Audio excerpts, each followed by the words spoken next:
السلام عليكم ورحمة الله وبركاته.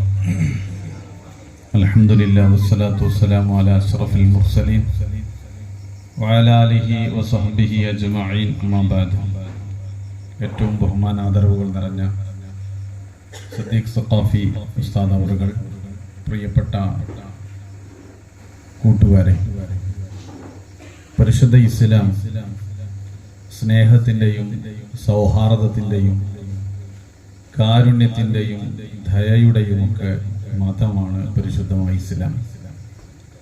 എല്ലാവരെയും ബഹുമാനിക്കുവാനും സ്നേഹിക്കുവാനും കാരുണ്യം പകർന്നു കൊടുക്കാനും ഒക്കെ നിർദ്ദേശിക്കുകയും അതിന് വലിയ പുണ്യം കൽപ്പിക്കുകയും ഒക്കെ ചെയ്യുന്ന പരിശുദ്ധമായ ഇസ്ലാം ഏതു മതവിഭാഗത്തോടും അവരുടെ ആരാധനാലയങ്ങളോടും അവരുടെ ആരാധനാ കർമ്മങ്ങളോടുമൊക്കെ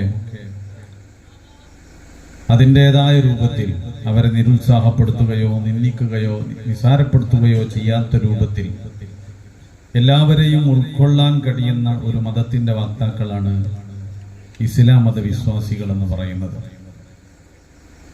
നമുക്ക് കിട്ടിയ ഒരു വലിയ സൗഭാഗ്യം, ബഹുമാന്യരായ ആദം നബി അലൈഹിസ്സലാം മുതൽ തന്നെ അവിടുന്ന് ചരിത്രങ്ങളിൽ പറയുന്നത് ഇന്ത്യ രാജ്യത്താണ് അദ്ദേഹം മഹാനവറുകൾ കാലുകുത്തിയത്. പിന്നീട് പ്രവാചകർ സല്ലല്ലാഹു അലൈഹി വസല്ലമ തങ്ങളിലൂടെ പരിശുദ്ധമായ ഇസ്ലാമിന്റെ പൂർത്തീകരണം സാധ്യമാകുമ്പോൾ ഹിജറ 5-ാം വർഷത്തിൽ തന്നെ 5ഓടുകൂടി തന്നെ കേരളത്തിലേക്ക് ഇസ്ലാം അതിന്റെ മഹത്തായ സന്ദേശങ്ങളുമായി വന്നിട്ടുണ്ട് എന്നതാണ് ചരിത്രം. ഹിജറ 5 മുതൽ 1346 വരെയുള്ള 1300 വർഷങ്ങൾ ഇവിടെ മുസ്ലിമീങ്ങൾക്കിടയിൽ ഭിന്നിപ്പില്ല, മുസ്ലിമീങ്ങൾക്കിടയിൽ പ്രശ്നങ്ങളില്ല. എല്ലാവരും സൗഹൃദരാണ്. എല്ലാവരും ബഹുമാനപ്പെട്ട മാലിക് ദിനാർ റളിയല്ലാഹു അൻഹു അവർ കാണിച്ചു തന്ന, അവരിൽ നിന്ന് നബിയിൽ നിന്ന് പാഠം ഉൾക്കൊണ്ടുകൊണ്ട് കാണിച്ചു തന്ന പരിശുദ്ധമായ ദീൻ, അവർ പഠിപ്പിച്ചു തന്ന ഇസ്ലാം, അവർ പഠിപ്പിച്ചു തന്ന കാണിച്ചു തന്ന പള്ളി നമസ്കാരങ്ങൾ, നിർവഹിച്ചു വന്ന തറാവീഹ് നിസ്കാരം അടക്കമുള്ള മുഴുവൻ കാര്യങ്ങളും 1300 വർഷക്കാലത്തോളം നമ്മുടെ ഈ കേരളീയരായ മുസ്ലിമീങ്ങൾ അവർ വളരെ ഐക്യത്തോടു കൂടി ജീവിച്ചിരിക്കുന്ന ഒരു കാലഘട്ടത്തിലാണ് 921കളിൽ വഹാബിസം കടന്നു വരുന്നത്. അത് നമ്മുടെ രാജ്യത്തുണ്ടായിരുന്ന ബ്രിട്ടീഷ് ശക്തികൾക്കെതിരെ മുസ്ലിമീങ്ങൾ ഒന്നടങ്കം പോരാടുന്ന സമയം മുസ്ലിമീങ്ങൾക്കിടയിൽ ഭിന്നിപ്പുണ്ടാക്കാൻ വേണ്ടി കൊണ്ടുവന്ന ഒരു ശക്തിയാണ് ഈ വഹാബിസം എന്ന് പറയുന്നത്. അപ്പൊ ഇൻഷാ അല്ലാഹ് നമ്മൾ കേൾക്കുന്ന ആളുകളൊക്കെ ഇസ്ലാം പറഞ്ഞ ഇങ്ങനെ തമ്മിൽ തല്ലൂടുന്ന മതമാണെന്ന് ആരും കണക്കൂട്ടണ്ട. പിന്നെ തെറ്റിദ്ധരിപ്പിക്കപ്പെടുമ്പോൾ അതിന്റെ നേരായ വഴി പറഞ്ഞു കൊടുക്കുക എന്നുള്ളത് ഏതൊരു മനുഷ്യന്റെയും ബാധ്യതയാണല്ലോ. ആ ഒരു കടമ നിറവേറ്റുകയാണ് ഇവിടെയുള്ള സുന്നി സംഘടനകളുടെ കീഴിൽ കേരള മുസ്ലിം ജമാഅത്തിന്റെയും SYSന്റെയും SSFന്റെയും ഒക്കെ പ്രവർത്തകരും കൂട്ടായ്മയൊക്കെ ചെയ്തുകൊണ്ടിരിക്കുന്നത്. ആ ഒരു സംഗമത്തിലാണ് നമ്മളുള്ളത്. ഇൻഷാ അല്ലാഹ് ഇവിടെ എത്തിച്ചേർന്ന നമ്മളെല്ലാവരും ഉസ്താദിന്റെ പ്രഭാഷണം ആദ്യം മുതൽ അവസാനം വരെ വളരെ കൃത്യമായി നമ്മൾ കേൾക്കണം. വളരെ ഭംഗിയോടുകൂടി വളരെ കൃത്യമായി ഇസ്ലാമികമായ കർമ്മശാസ്ത്രങ്ങളെ, ഇസ്ലാമിക പ്രമാണങ്ങളെ മുൻനിർത്തി വളരെ ലളിതമായി പറഞ്ഞു തരാൻ കഴിവുള്ളവരാണ് ബഹുമാനപ്പെട്ട സിദ്ദീഖ് സഖാഫി ഉസ്താദ് അവറുകൾ. അല്ലാഹു തആല അവിടുത്തേക്ക് നല്ല ആരോഗ്യവും ആഫിയത്തും ദീർഘായുസ്സും നൽകി അല്ലാഹു അനുഗ്രഹിക്കുമാറാവട്ടെ. ആമീൻ എന്ന് പ്രാർത്ഥിച്ച് ബിസ്മില്ലാഹിർ റഹ്മാനിർ റഹീം എന്ന പരിശുദ്ധ വാക്യത്തോടുകൂടി ഉദ്ഘാടനം ചെയ്തതായി അറിയിച്ച് വആഖിറു ദഅവാനാ അൽഹംദുലില്ലാഹി റബ്ബിൽ ആലമീൻ. السلام عليكم ورحمة الله تعالى وبركاته. بسم الله العظيم القدرة والشان، شديد البطش والبرهان، حافظ الدين والقرآن. بسم الله ما شاء الله كان، بسم الله ما شاء الله كان، لا حول ولا قوة إلا بالله العلي العظيم. أعوذ بالله من الشيطان الرجيم. بسم الله الرحمن الرحيم. ومن الناس من يقول آمنا بالله وباليوم الآخر وما هم بمؤمنين.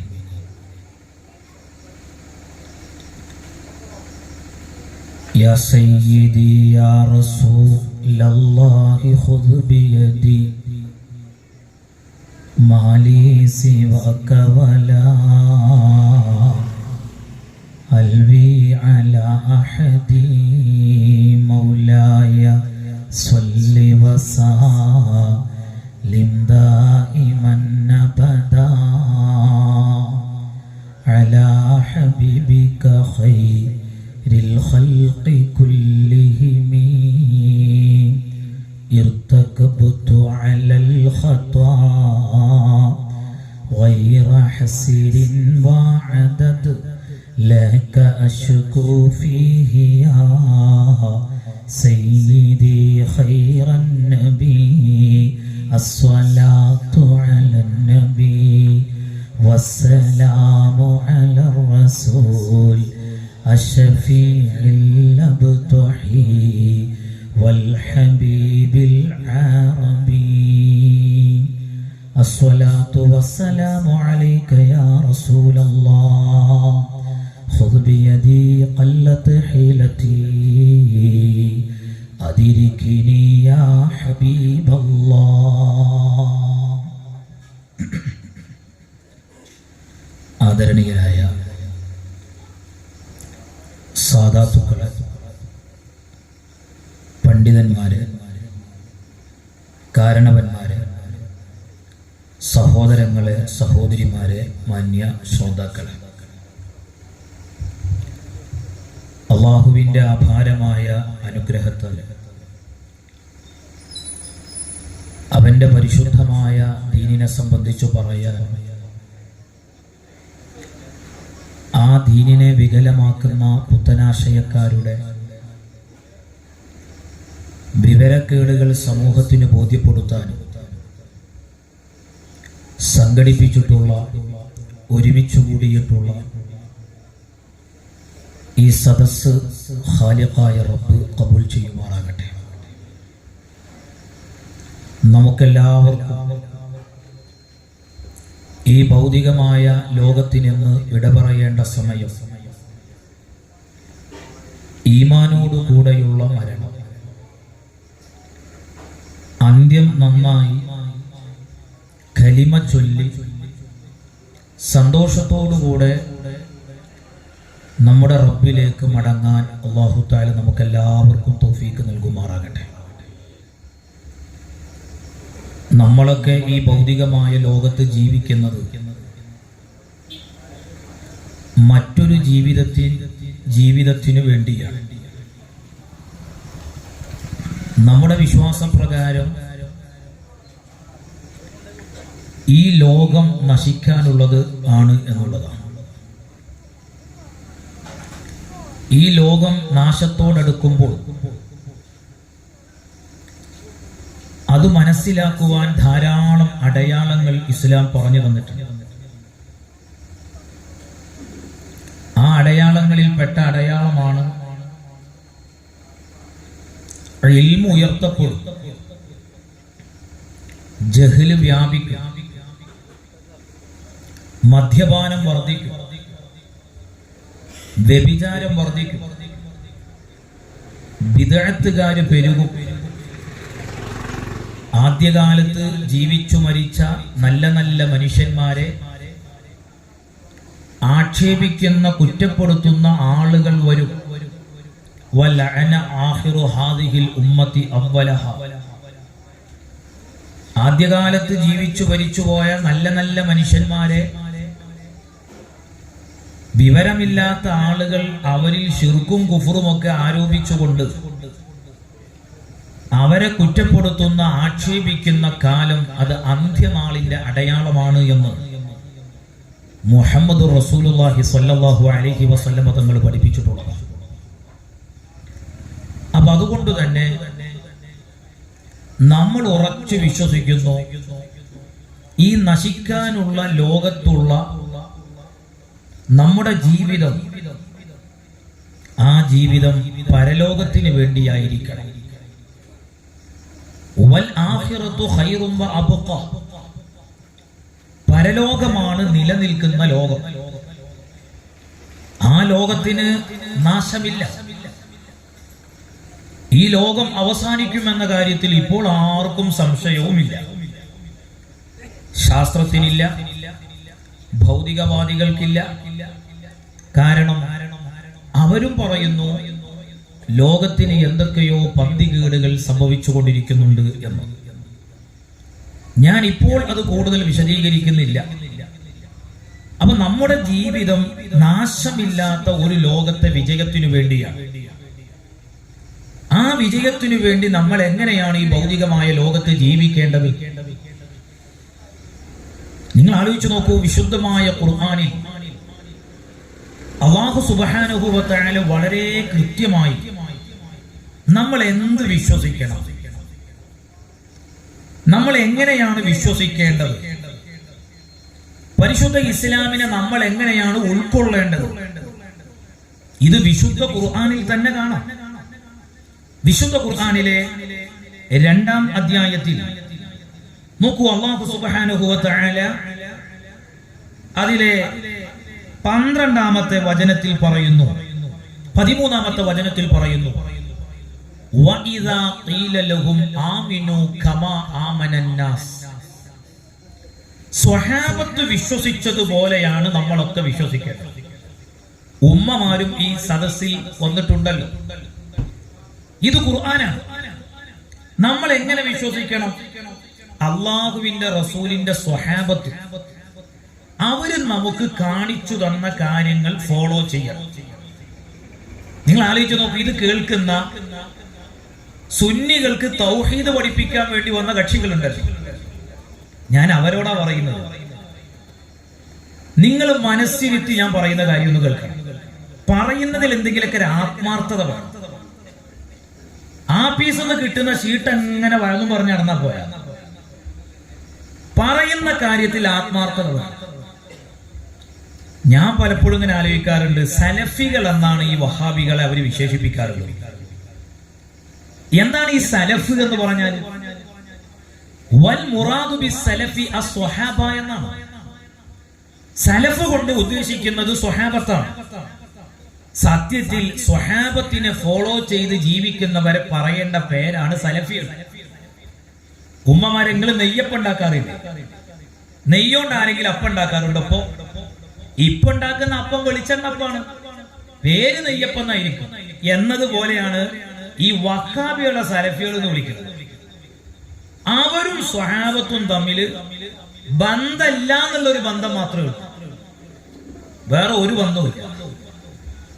സ്വഹാബത്തും അവരും ബന്ധമില്ല എന്നുള്ളൊരു ബന്ധമല്ലേ, ആ ബന്ധമില്ലാത്തൊരു ബന്ധവുമില്ല. ഇത് അപ്പുറത്തുനിന്ന് ഇങ്ങനെ മാറി നിന്ന് കേൾക്കുന്നുണ്ടാവുമല്ലോ. നിങ്ങൾ നെഞ്ചത്ത് കൈവച്ചുകൊണ്ട് ഞാൻ പറയുന്ന കാര്യം ഒന്ന് ആലോചിച്ചാൽ മതി. എന്നിട്ട് ഞാൻ പറയുന്ന കാര്യത്തിൽ നിങ്ങൾക്ക് വല്ല കൺഫ്യൂഷൻ ഉണ്ടെങ്കിൽ നിങ്ങൾ എന്നെ തിരിച്ചുപോയി. എനിക്ക് ബേജാറുള്ള ഒരാളൊന്നുമില്ല. പക്ഷെ നിങ്ങളും അങ്ങനെ ഒരു പരിപാടി വെക്കുമ്പോൾ ഞങ്ങളെ കൺഫ്യൂഷനോട് തീർക്കാനുള്ള ഒരു അവസരമൊക്കെ തന്നാൽ മതി. എന്നാ പണി എളുപ്പമുണ്ട്. ഞാൻ ചോദിക്കുന്നു, ഈ കേരളത്തിൽ അള്ളാന്റെ ദീൻ എത്തിച്ചതാരാ? സമസ്ത. സമസ്ത 26-ലുണ്ടായിരുന്നു. 1926-ലാണ് സമസ്ത ഉണ്ടായത്. സമസ്ത അള്ളാന്റെ ദീൻ ഇവിടെ എത്തിച്ച പ്രസ്ഥാനമല്ല. അത് നിലനിർത്താൻ വേണ്ടി ഉണ്ടാക്കിയ പണ്ഡിത സംഘടനന്റെ പേരാ സമസ്ത. അങ്ങനെ ഒരു സമസ്ത ഇവിടെ ഉണ്ടാക്കാനുള്ള കാരണം എന്താണെന്ന് അറിയുന്നത്? 20കൾക്ക് ശേഷം കേരളത്തിലെ മുസ്ലിങ്ങൾക്ക് പരിചയമില്ലാത്ത ചില പുതിയ വാദമായിട്ട് ചിലർ വന്നു. അപ്പൊ പണ്ഡിതന്മാരുടെ ദൗത്യമാണ് ആ പിഴച്ച വാദങ്ങളെ തുരത്തണം, സമൂഹത്തെ അഹ്ലുസുന്ന വൽ ജമാഅയുടെ ഇസ്ലാമിന്റെ നേരായ മാർഗത്തിൽ അടിയുറപ്പിച്ചു നിർത്തണം. അത് ആ കാലഘട്ടത്തിലെ വരക്കൽ തങ്ങളെ പോലെയുള്ള സാദാത്തുക്കളും പാങ്ങിൽ ഉസ്താദ് ഷാരിയാത്തി തങ്ങളെ വാരി ഉസ്താദിനെ പോലെയുള്ള മഹത്തുക്കളായ പണ്ഡിതന്മാരും ഒക്കെ നേതൃത്വം നൽകി രൂപീകരിച്ച സംഘടനയാണ് സമസ്ത കേരള ജമിയത്തുൽ ഉലമ.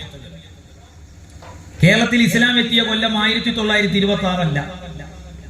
പിന്നെ കേരളത്തിൽ ഇസ്ലാം എത്തിയതെന്ന കേരളത്തിൽപ്പെട്ട സ്ഥലമാണല്ലോ ഈ തണിക്കടവ്, എന്താ പറയാ, തണ്ണിക്കടവ്. ഇതും കേരളത്തിൽപ്പെട്ട സ്ഥലമാണ്. ഈ കേരളത്തിൽ ആദ്യമായിട്ട് ഇസ്ലാം എത്തിച്ചതാരാ? നമ്മളൊരു പഠനത്തിന് വേണ്ടിയാണെങ്കിൽ ഞാൻ പറയുന്നത് നിങ്ങളൊന്ന് കേൾക്കി. വാശിയൊക്കെ നമുക്ക് ഒഴിവാക്കാം. നമുക്ക് ആഖിറത്തിൽ ജയിക്കണ്ടേ, സ്വർഗം കിട്ടണ്ടേ. അത് മുജാഹിദ് പറയുന്നത് മാതിരിയാണെങ്കിൽ ഞങ്ങളൊക്കെ മുജാഹിദാകാൻ റെഡിയാണ്. ഞാൻ ആദ്യം ആയിക്കോളാം. എനിക്ക് ഇന്നോളം ബോധ്യമായിട്ടില്ല. നിങ്ങളെ പിന്നാലെ പോയ കട്ട പുകയെന്ന് ഞാൻ മനസ്സിലാക്കി പഠിച്ചിടത്തോളം. അതിന്റെ തെളിവും ഞാൻ തരാം.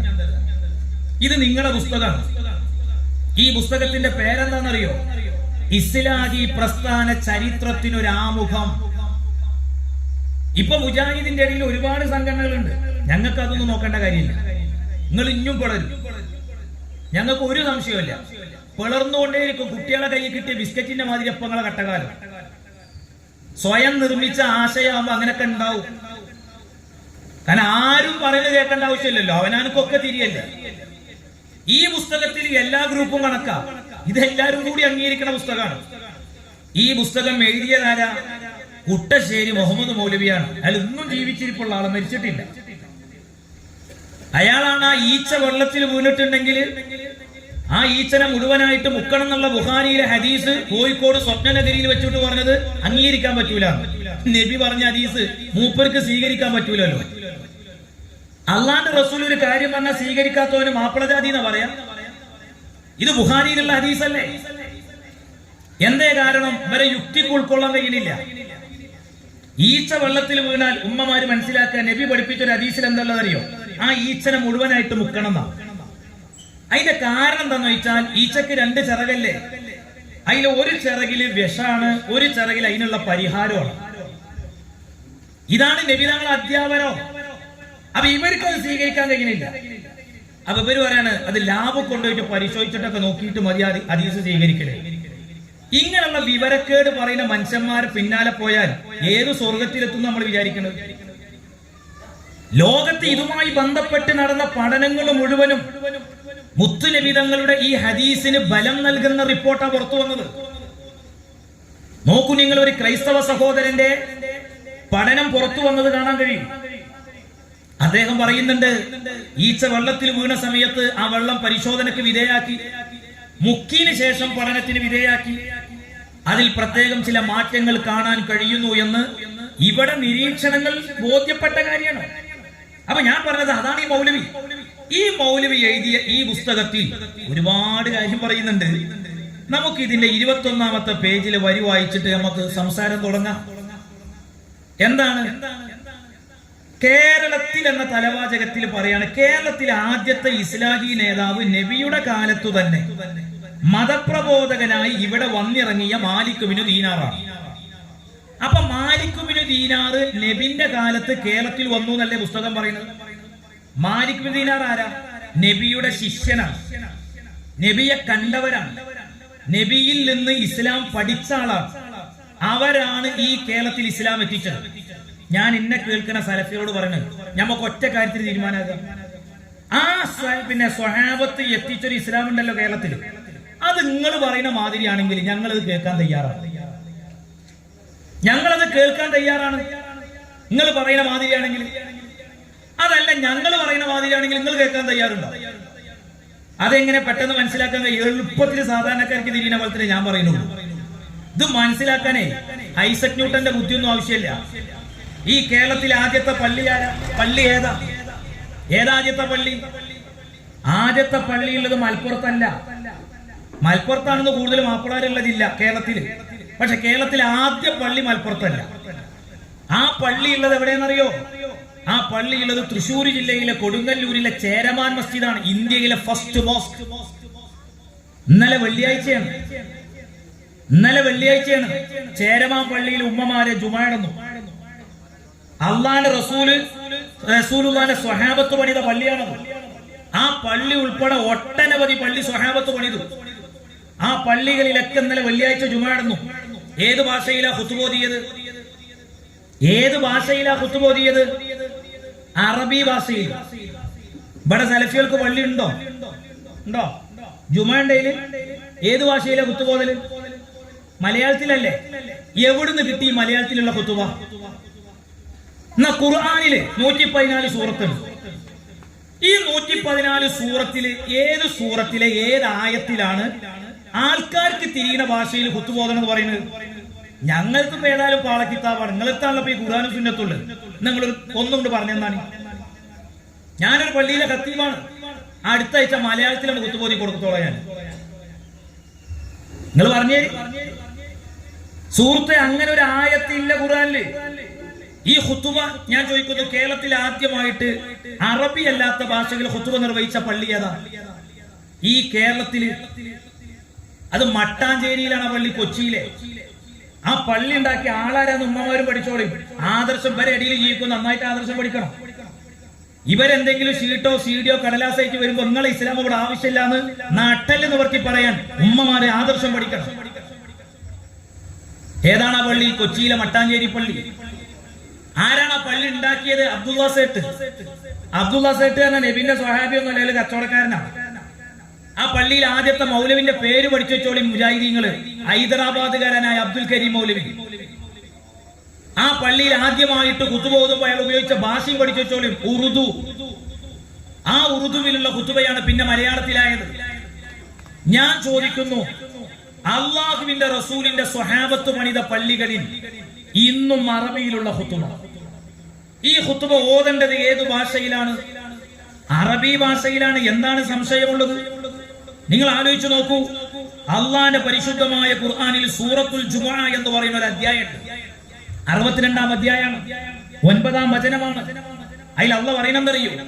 യാ അയ്യുഹല്ലദീന ആമനൂ, ഓ സത്യവിശ്വാസികളെ, ഇദാ നൂദിയ ലിസ്വലാത്തി മിൻ യൗമിൽ ജുമുഅത്തി ഫസ്ഔ ഇലാ ദിക്രില്ലാഹ്. എന്താ അള്ളാഹ് പറഞ്ഞത്? വെള്ളിയാഴ്ച ദിവസം നിങ്ങളെ വിളിച്ചാൽ, ജുമുഅത്ത് നിങ്ങളെ പള്ളികളിലേക്ക് ക്ഷണിച്ചു കഴിഞ്ഞാൽ, ബാങ്ക് വിളിച്ചു കഴിഞ്ഞാൽ, പള്ളിയിലേക്കുള്ള വിളിയാളം കിട്ടിക്കഴിഞ്ഞാൽ കണ്ടങ്ങള് അള്ളാന്റെ ഖുർആൻ പറയാണ്, നിങ്ങൾ ദിക്ർ കേൾക്കാൻ വേണ്ടി ഉളരണം. അപ്പൊ ഖുർആനിൽ ഈ ഖുതുബയെ കുറിച്ച് പറഞ്ഞത് ദിക്ർ എന്നാ. നിങ്ങൾ ആലോചിച്ച് നോക്കൂ. മഹാനായ ഇമാം നബവി റളിയല്ലാഹു അൻഹു ശാഫിഈ മദ്ഹബിലെ വലിയ പണ്ഡിതരാണ്. ആ മഹാനായ ഇമാം നബവി തങ്ങൾ പറയുന്നുണ്ട്, യുസ്തറതു ലിഅന്നഹു ദിക്റുൻ മഫ്റൂദുൻ ഫശുരിത ഫീഹിൽ അറബിയ്യ. ഈ ഖുതുബ എന്ന് പറയുന്നത് അതിൽ അറബി ഭാഷ നിബന്ധനയാണ്. നബിമാമു പറഞ്ഞതാ. ശാഫി മദ്ഹബിലെ പണ്ഡിതൻ പറയാം, ഏതുപോലെ? അത്തഹിയാത്ത് പോലെ. അത്തഹിയാത്ത് നാട്ടുകാരെ ഭാഷയിൽ ഓതാൻ പറ്റൂല. അത്തഹിയാത്ത് പോലെ തക്ബീറത്തുൽ ഇഹ്റാം, അല്ലാഹു അക്ബർ എന്നല്ലേ മുജാഹിദും കെട്ടല്?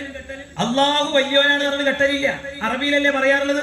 തക്ബീറത്തുൽ ഇഹ്റാം പോലെ, അത്തഹിയാത്ത് പോലെ ഈ ഖുതുബയും അറബി ഷർട്ടാണ്. എന്താ അതിന്റെ കാരണോ? മഹാനവറുകൾ ഹദീസ് ഉദ്ധരിക്കുന്നു, മഅ ഖൗലിഹി സ്വല്ലല്ലാഹു അലൈഹി വസല്ലം, നബി തങ്ങൾ പറഞ്ഞിട്ടുണ്ട്, സ്വല്ലു കമാ റഅയ്തുമൂനി ഉസല്ലി, ഞാൻ എങ്ങനെയാണ് നിസ്കരിക്കുന്നത് നിങ്ങൾ കണ്ടിട്ടുള്ളത്, നിങ്ങൾ അതുപോലെ നിസ്കരിക്കണം. അള്ളാഹുവിന്റെ റസൂല് ബാങ്ക് വിളിച്ചത് അറബിയിൽ, നബി തങ്ങൾ നിസ്കരിച്ചത് അറബിയിൽ, ഖുർആനിന്റെ ഭാഷ അറബി. ലോക മുസ്ലിമീങ്ങളെ അള്ളാഹു ഐക്യപ്പെടുത്താൻ വേണ്ടി ഉപയോഗിച്ചതും അറബി ഭാഷയാണ്. ഇസ്ലാമിന്റെ ആരാധനയുടെ ഭാഷയാണ് അറബി. അതുകൊണ്ട് തന്നെ നബി തങ്ങൾ പറഞ്ഞു, ഞാൻ കാണിച്ചു തന്ന കാര്യമാണ് നിങ്ങൾ നിർവഹിക്കേണ്ടത്. ഇതാണ് ഈ ഹദീസ് ഇമാം നബവി തെളിവുദ്ധരിച്ചു. വകാന യഖ്തുബു ബിൽ അറബിയ്യ, നബി തങ്ങൾ ഖുതുബ ഓതിയത് അറബിയിലാണ്. അപ്പൊ ഖുതുബ എന്ന് പറയുന്നത് അത്തഹിയാത്ത് പോലെ, തക്ബീറത്തുൽ ഇഹ്റാം പോലെ അറബിയിലായിരിക്കണം എന്നത് ഷർത്താണ്. ഷർത്ത് എന്ന നിബന്ധന എന്നതിന്റെ അർത്ഥം. ഈ നോക്കൂ നിങ്ങള്. അപ്പൊ ഖുതുബ എന്താണ്? അത് ദിക്റും മഫ്റൂദും എന്ന് പറഞ്ഞു, ഫർളാക്കപ്പെട്ട ഒരു ദിക്റ. ഈ ഇമാമ് പറഞ്ഞ അതേ ശൈലി തന്നെയല്ലേ നിങ്ങൾക്ക് ഖുർആനിൽ കാണുന്നത്? അള്ളാഹ് പറഞ്ഞത് ഈ ഖുതുബയെ കുറിച്ച് ദിക്റാണ്. ഇനി നിങ്ങൾ ഹദീസിലേക്ക് വരൂ. ഹദീസിലെ ഖുതുബയെ കുറിച്ച് പറഞ്ഞത് എന്താണ്? ഇത് കേവലം ഒരു പ്രസംഗാണെന്ന് വരെ യുക്തിയാ. ഇവര് പറയുന്നത് കേൾക്കലല്ല മാപ്പിളാരെ പണി. ഈ വിവരമില്ലാത്ത ഇവരെ പിന്നാലെ പോയ പെട്ടോരോടാ ഞാൻ പറയുന്നത്. യാതൊരു സംശയം വേണ്ട, കട്ട പുകയായിരിക്കും പരലോകത്ത്. അള്ളാന്റെ റസൂൽ എന്നെ പറഞ്ഞാൽ എന്റെ ഉമ്മത്ത് 73 പാർട്ടിയാകും. നമ്മളെല്ലാരും കൂടി ഇപ്പൊ ഈ ഉമ്മത്ത് ഒന്നിക്കണേന്ന് പറഞ്ഞിട്ട് ഒരു കാര്യമില്ല. അള്ളാന്റെ റസൂല് പറഞ്ഞത് എന്റെ ഉമ്മത്ത് 73 പാർട്ടിയാകും. അത് സ്വഹിയായ ഹദീസ. 72 നരകത്തുക്ക, ഒറ്റ കക്ഷിയെ സ്വർഗത്തുള്ളൂ. ഇത് പറഞ്ഞപ്പോ സ്വഹാബത്ത് ചോദിച്ച ചോദ്യം എന്താ? പഴച്ചു പോണ 72 കക്ഷികൾ ആരാണ് നബിയെ എന്നല്ല, അത് ആരോ ആയിക്കോട്ടെ, അവർക്ക് അറിയേണ്ടത് ആരാന്നറിയോ? രക്ഷപ്പെടുന്ന, സ്വർഗം നേടുന്ന, പരലോകത്ത് വിജയം ലഭിക്കുന്ന, ആ ഒരു കക്ഷിയില്ലേ, അതാരാണ് നബിയെ എന്നാ ചോദിച്ചത്. നമ്മളും അതല്ലേ ആഗ്രഹിക്കണം, ആ കക്ഷിയിൽ നമ്മൾ പെടണമെന്നല്ലേ. അപ്പൊ നബി തങ്ങൾ എന്തേ പറഞ്ഞത്? അള്ളാന്റെ റസൂല് പറഞ്ഞു, അവിടെ പറഞ്ഞ മറുപടി, എന്നെയും എന്റെ ശിഷ്യന്മാരായ സ്വഹാബത്തിനെയും അനുധാവനം ചെയ്തവർ. നബി തങ്ങൾ പറഞ്ഞത്, സ്വഹാബത്തിനെ കൈയൊഴിഞ്ഞാൽ ഒരു ദീനില്ല ഉമ്മമാരെ. സ്വഹാബത്തിനെ കുറിച്ച് നമ്മൾ ഇതാണ് മനസ്സിലാക്കേണ്ടത്. സ്വഹാബത്തിനെ പരിഗണിക്കാത്തവർക്ക് എങ്ങനെയാണ് ഇസ്ലാമിനെ അഡ്രസ് ചെയ്യാൻ കഴിയുക? ഇനി നോക്കൂ, നിങ്ങൾ ഹദീസിൽ കാണാം. ഹദീസിൽ എന്താ പറയുന്നത്? ഇപ്പൊ ഖുതുബ തുടങ്ങുന്നത് വരെയുള്ള സമയത്തെ ഹദീസിൽ 5 ഭാഗമാക്കുന്ന ഒരു ഹദീസ് കാണാൻ കഴിയും പ്രതിഫലത്തിന്റെ കാര്യത്തിൽ. അതിൽ ആദ്യം വരുന്ന ആൾക്കാർക്ക് ഒട്ടകത്തിന്റെ കൂലി. ഇതിലൊന്നും ഒരു സുന്നി മുജാഹിദും തർക്കമൊന്നുമില്ല, ഈ ഹദീസ് ഓരോ അംഗീകരിക്കുന്നതാണ്. ഒട്ടകത്തിന്റെ കൂലി, കാരണം ബുഖാരിയിലുള്ള ഹദീസ് തന്നെയാണത്. പിന്നെ വരുന്നവർക്ക് പശുവിനെ അറുത്തിട്ട് ധർമ്മം ചെയ്ത കൂലി കിട്ടും. പിന്നെ ആട്, പിന്നെ പെടക്കോഴി, പിന്നെ കോഴിമുട്ട ധർമ്മം ചെയ്തതിന്റെ കൂലി. ഇങ്ങനെ സമയം ഇങ്ങനെ ക്രമീകരിച്ചിട്ടുണ്ട്. ജുമയ്ക്ക് വൈകി പോണവർക്ക് ഏത് കൂലിയാ കിട്ടാന്ന് ആലോചിച്ചോളി. എന്നും കോഴിമുട്ടന്റെ കൂലി കിട്ടിയാ പോരാ, പക്ഷെ നേരത്തെ പോയിട്ട് ആ ഒട്ടകത്തിന്റെ കൂലിയൊക്കെ വാങ്ങാൻ നോക്കണം. എന്നിട്ട് നബി തങ്ങൾ പറഞ്ഞു, ഫഇദാ ഖറജൽ ഇമാമു, ഇനി ഖുതുബ ഓതാൻ വേണ്ടി ഇമാം അങ്ങോട്ട് പുറപ്പെട്ടാലോ, ആ സമയത്ത് മലായിക്കത്ത്, സുബ്ഹാനല്ലാഹ്, എല്ലാ പള്ളിക്കലും മലായിക്കത്തുണ്ട്. ജുമഅക്ക് വരുന്നവരെ പേരെഴുതി വെക്കും. ഇടയ്ക്ക് ഞാൻ സന്ദർഭോചിതമായിട്ട് എന്റെ സദസ്സിൽ വന്നിരിക്കുന്ന ചെറുപ്പക്കാരോട് പറയട്ടെ, എന്റെ പ്രിയപ്പെട്ട യുവാക്കളെ, നിങ്ങൾ വൈകി ജുമഅക്ക് പോകരുത്. അള്ളാന്റെ പള്ളിക്കകത്ത് മലായിക്കത്തുണ്ട്. വാതിൽക്കൽ അവര് രേഖപ്പെടുത്താൻ വേണ്ടി നിൽക്കുന്നുണ്ട്. ജുമഅക്ക് വരുന്നവരുടെ പേര് അവര് രേഖപ്പെടുത്തി വെക്കുന്നുണ്ട്. അവര് രേഖപ്പെടുത്തുന്നത് അവസാനിപ്പിക്കുന്നത് എപ്പോഴാണ്? അള്ളാന്റെ റസൂല് പറയുന്നു, ഫഇദാ ഖറജൽ ഇമാമു, ഇമാമു ഖുതുബക്ക് വേണ്ടി അങ്ങ് പുറപ്പെട്ടാൽ, ഹളറത്തിൽ മലായികതു യസ്തമിഊന ദിക്റാ, ഈ മലായികത്തും അവര് ദിക്ർ കേൾക്കാൻ വേണ്ടി ഇരിക്കുന്നതാണ്. പിന്നെ എഴുത്തില്ലട്ടാ, എഴുത്ത് അവസാനിച്ച് ഈ ഹദീസിൽ ഖുതുബയെ കുറിച്ച് പറഞ്ഞതും ദിക്ർ, ഖുർആനിലും പറഞ്ഞതും ദിക്ർ, നൈമാവ് പറഞ്ഞതും ദിക്ർ. ഈ ഖുതുബ മലയാളത്തിലാകണം എന്നതിന് എന്താ തെളിവ്? ഒന്നുമില്ല. മലയാളത്തിൽ ഖുതുബ ഓതണം എന്നുള്ള മുജാഹിദിന് ആയത്തും ഹദീസും തെളിവില്ല. നമ്മള് പണ്ടേ പറയലുണ്ട്. ഞാനിപ്പോ ഇന്ന് LCD സൈതെന്നൊക്കെ പറഞ്ഞപ്പോ ഇന്ന് വേണ്ടാന്ന് പറഞ്ഞതാണ്. ഇവര് നമ്മളെ കൊണ്ട് അങ്ങനെ ഒന്ന് വെപ്പിക്കുകയാണെങ്കിൽ ഞങ്ങൾക്ക് കൂടുതൽ കാണിച്ചു തരും ചെയ്യും. എന്റെ അടുത്തുണ്ട് പലരും മൗലവി പ്രസംഗിക്കുന്നത്. ഇവര് പല ഗ്രൂപ്പും ഉണ്ടല്ലോ. അപ്പൊ ഒരു കൂട്ടര് മറ്റവരോട് പറഞ്ഞു, നിങ്ങൾ അതിശേഷിയതാണ്, നിങ്ങൾ യുക്തിവാദികളാണ്. ഒരു മുജാഹിദ് മറ്റേ മുജാഹിദിനോട് എനിക്ക് ചിരിയൊന്നു പോയി, കാരണം ഇവരൊക്കെ യുക്തിവാദികളാണ്. പിന്നെ ഈ പണിക്ക് ഓലാക്ഷേപിക്കാൻ നിൽക്കണം. അപ്പൊ അയാൾ എന്ത് ചെയ്താൽ നിങ്ങള്? അയാളൊരു പ്രസംഗം നടത്തി ജമ്മാണ്. എന്റെ അടുത്തുണ്ടാ പ്രസംഗം. അപ്പൊ അയാൾ പറഞ്ഞേ, ഞങ്ങൾ മാത്രം ഇപ്പൊ യുക്തി കൊണ്ട് ഇങ്ങനെ കാര്യങ്ങൾ പറയുന്നത്, നിങ്ങളൊക്കെ പിന്നെ ഭയങ്കര ഹദീസും ആയത്തും നിങ്ങളെടുത്തുള്ളത് കൂട്ടർ, നിങ്ങളും നമ്മളൊക്കെ മലയാളത്തിലല്ലേ കുത്തുബോധന്, എവിടെ നമുക്ക് ഈ ആയത്ത് തെളിവ്? ചോദിച്ചത് ഞാനല്ല കേട്ടോ, സക്കാഫി ചോദിച്ചതല്ല. ഒരു മുജാഹിദിന്റെ മൗലവി അപ്പുറത്തെ മുജാഹിദിന്റെ മൗലവിനോട് ചോദിച്ചതാ. എന്നിട്ട് അയാൾ പറയുന്നുണ്ട്, നമ്മളൊക്കെ തലോണ്ട് ചിന്തിച്ചുണ്ടാക്കിയതല്ലേ. ഇവരെ ഒയന്ന തലോണ്ട് ചിന്തിച്ചുണ്ടാക്കിയതാ ദീന്.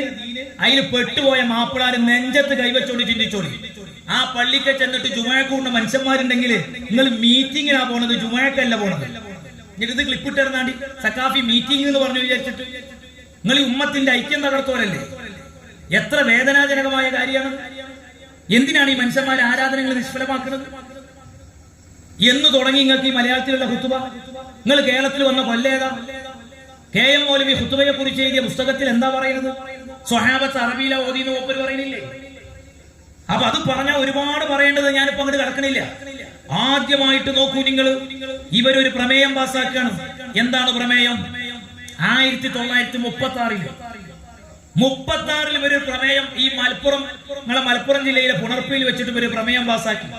പള്ളി ഖതീബുമാരോട്. അതും വലിയ രസം എന്താണെന്നറിയോ? എനിക്ക് ചിരി വന്നുപോയി. ഈ പ്രമേയം ഉണ്ട് അൽ മുർഷിദ് പുസ്തകം 2 ലക്കം 3 36 അച്ചടിച്ചിട്ട് അതിന്റെ 37ാമത്തെ പേജിലുണ്ട്, ഏപ്രിലിൽ. അപ്പൊ രസം എന്താ നിങ്ങള്? പ്രമേയം എന്തിനാന്നറിയോ? പ്രമേയം നാട്ടുകാർക്ക് തിരിയുന്ന ഭാഷയിൽ കുത്തുബോധനം എന്നുള്ളതിനാ. ഈ പ്രമേയം ഏത് ഭാഷയിലാ വന്നു അറിയോ? അറബിയിലാണ്. അറബിയിലാണ് പ്രമേയം. എന്താ പ്രമേയം? മിൻ ഹൈസു ഇന്ന ഖുതുബത്തിൽ ജുമഅത്തിൽ ജാരിയ, ഇന്ന് നടന്നു വരുന്ന ജുമുഅ ഖുതുബ ഗൈറു മഫ്ഹൂമത്തിൻ ലിഅമ്മത്തിൻ നാസ് ലികൗനിഹാ അറബിയ്യ സ്വഅബത്തൽ ഫഹ്മി. ആളുകൾക്ക് ഗ്രഹിക്കാൻ കഴിയാത്ത തിരിയാത്ത അറബിയിലാണ് ഇന്ന് നടന്നു വരുന്ന ജുമുഅ ഖുതുബ. വൽ ഹഖു സത്യത്തിൽ അൻ തകൂന മഫ്ഹൂമാ. ഈ ഖുതുബ ജനങ്ങൾക്ക് തിരിയണമെന്നാണ്. അതുകൊണ്ട് തുർശിദു ഹാദിഹിൽ ജംഇയ്യ, ഈ സംഘടന ആഹ്വാനം ചെയ്യുന്നു ഖുതബ അൽ മസാജിദി, പള്ളി ഖതീബുമാരോട് വ മുതവല്ലിഹ, പള്ളി മുതവല്ലിമാരോട് അയ്യുതർജിമുൽ ഖുതുബത ബിഹൈതു യഫ്ഹമുഹ സാമിഊൻ, ശ്രോതാക്കൾക്ക് തിരിയുന്ന ഭാഷയിൽ ഖുതുബ ഓതനെ എന്ന് മൗലവിമാര് മലപ്പുറത്ത് ചേർന്ന് യോഗം ചേർന്ന് പാസാക്കിയ തീരുമാനമല്ലാതെ അല്ലാഹുവിന്റെ പരിശുദ്ധമായ ഖുർആനിൽ ഏത് ആയത്തിലാണ് ജനങ്ങൾക്ക് തിരിയുന്ന ഭാഷയിൽ ഖുതുബ ഓതണമെന്ന് പറഞ്ഞിട്ടുള്ളത്? അല്ലാഹുവിന്റെ റസൂൽ പഠിപ്പിച്ച ഏത് ഹദീസിലാ ഉള്ളത്? ഇവര് യോഗം ചേർന്നെടുക്കേണ്ട തീരുമാനമല്ല ഇസ്ലാമിന്റെ നിയമം എന്ന് പറയുന്നത്. എന്നിട്ട് ഞങ്ങൾക്ക് ഉപദേശം, നിങ്ങൾക്ക് രക്ഷപ്പെടണോ, നിങ്ങളെ ഞങ്ങൾ വിളിക്കുകയാണ് തൗഹീദ്. എല്ലാ കൂട്ടരും വലിയ രസമുണ്ട്. ജമാഅത്തെ ഇസ്ലാമി എന്ന് പറഞ്ഞൊരു കൂട്ടരും, ഞാൻ ഇന്നലെ ഓലെ കുറിച്ച് മാത്രം കൊയിലാണ്ടിയിൽ പ്രസംഗിച്ചു. ഈ മൗദൂദി എന്ന് പറയുന്ന ഓലെ ഈ ജമാഅത്തെ ഇസ്ലാമി എന്ന് പറയുന്ന മതം ഉണ്ടാക്കിയ ഒരാള്, അയാൾക്ക് ജുമുഅ ഖുതുബ എന്ന് പറഞ്ഞൊരു പുസ്തകം തന്നെ ഉണ്ട്. ആ ജുമുഅ ഖുതുബ എന്നുള്ള പുസ്തകത്തിന്റെ 73-ാമത്തെ പേജിൽ മൗദൂദി സാർ പറയുന്ന ഒരു ഉത്തരം കേട്ട് ചിരിച്ചുപോയി. മൗദൂദിനോട് ചോദിച്ചു, ഈ ഖുതുബ ഏത് ഭാഷയിലാണ് ഓതണ്ട് ചോദിച്ചു. അപ്പൊ മൗദൂദി പറഞ്ഞ മറുപടി എന്താ?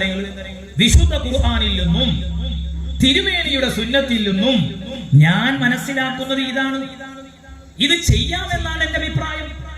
അഥവാ ചെയ്യുന്നതിനാണ് കൂടുതൽ ഉത്തമം, അല്ലെങ്കിൽ ഈ കാര്യം ചെയ്യാതിരിക്കേണ്ടതാണ്, അഥവാ ചെയ്യാതിരിക്കലാണ് ശരി. എങ്ങനെയുണ്ട്? ഉത്തമേതാ? ഉത്തമ മാതൃഭാഷയിലോതല്. ശരിയേതാ? അറബിയിലോതല്. സംഘടനയുടെ പേരെന്താ? ജമാഅത്തെ ഇസ്ലാമി. ഇങ്ങനെ പറയാൻ കഴിയൂ സുഹൃത്തുക്കളെ? അള്ളാഹുവും റസൂലും പഠിപ്പിച്ചതുപോലെ പറഞ്ഞു വെക്കണം. എവിടെ സ്വഹീഹ്? അത് പോട്ടെ, സ്വഹാബത്ത് പഠിപ്പിച്ചത് അറബിയിലുള്ള ഖുതുബയാണ്, നിങ്ങൾക്ക് കേൾക്കണോ? അപ്പൊ ഇതിങ്ങനെ കേൾക്കണ ചിലപ്പം പുതിയൊരു ചെറുപ്പക്കാരൻ, മുജാഹിദിന്റെ വലിയ ആൾക്കാർക്ക് തിരിയും. ഇതൊക്കെ ഇങ്ങനെയാണെങ്കിലും നമ്മളിപ്പോ ലക്ഷ്യപ്പോ സ്വർഗത്തേക്ക് മനുഷ്യന്മാരെ കൊണ്ടുപോകലല്ലോ, ഇവരെ ഐക്യൊന്നും തകർക്കലല്ലേ. ഇത് ബ്രിട്ടീഷുകാരുണ്ടാക്കിയ സംഘടനയാണ്. നിങ്ങൾക്ക് ഇന്നോട് ദേഷ്യം പിടിച്ചിട്ട് കാര്യമില്ല. സാക്ഷാൽ നിങ്ങളെ പിന്നിൽ ബ്രിട്ടീഷുകാരായിരുന്നു. അതിനൊന്നും യാതൊരു സംശയമില്ല. അതൊക്കെ ജനങ്ങൾക്ക് തിരിയണ കാര്യമാണ്. ഈ ഉമ്മത്തിന്റെ ഐക്യം തകർക്കുക. ഇപ്പൊ നിങ്ങൾ കണ്ടില്ലേ പുതിയൊരു ഏർപ്പാട് ഇവിടെ ഉണ്ടോ എന്ന് എനിക്കറിയില്ല. മെക്ക് 7 പലയിടത്തും സുന്നികളാണ്. ഞാനല്ലാതെ പറയണില്ല, സുന്നികളാണ് ആ വ്യായാമത്തിന് പോണത്. കാരണം ചിലയിടത്തൊന്നും മുജാഹിദും ജമാഅത്തും എന്റെ പ്രത്യക്ഷത്തിൽ നിൽക്കണില്ല. ഞാനിത് തുടങ്ങിയപ്പോ തന്നെ, ഞാൻ എന്റെ മാലത്തിൽ തുടങ്ങിയപ്പോ തന്നെ ഞാൻ അവിടുന്ന് പറഞ്ഞിട്ടുണ്ട്. തുടങ്ങിയ ഉടനെ പറഞ്ഞു, ഇതിന്റെ പിന്നിൽ ജമാഅത്തിന്റെ ബുദ്ധിയും തലച്ചോറുണ്ട്. ഇന്ന് നിങ്ങൾ പത്രത്തിൽ വായിച്ചോ, അല്ലെങ്കിൽ ഈ നാളെ വായിക്കാൻ നിന്ന് ഓൺലൈനിൽ ഞാൻ വായിച്ചു. എന്നെ ഈ അന്വേഷണം ആരംഭിച്ചു കഴിഞ്ഞു. അതിന് കാരണമുണ്ട്. ജമാഅത്തെ ഇസ്ലാമി എന്ന് പറയുന്നത് അക്ഷരം തെറ്റാതെ വിളിച്ചു പറയാം ദേശവിരുദ്ധ പ്രസ്ഥാനമാണ്. ആ ജമാഅത്തെ ഇസ്ലാമിയുടെ കുരുട്ടുബുദ്ധി പല കോലത്തിലും കളിച്ചുകൊണ്ടിരിക്കുന്നുണ്ട്. ഇരിക്കട്ടെ, ഞാൻ പറഞ്ഞു വരുന്നത്, ഇതൊക്കെ പറയുമ്പോ ഞാൻ ചോദിക്കുന്നു, എന്നെ കേട്ടുകൊണ്ടിരിക്കുന്ന ചെറുപ്പക്കാരുണ്ടാവും.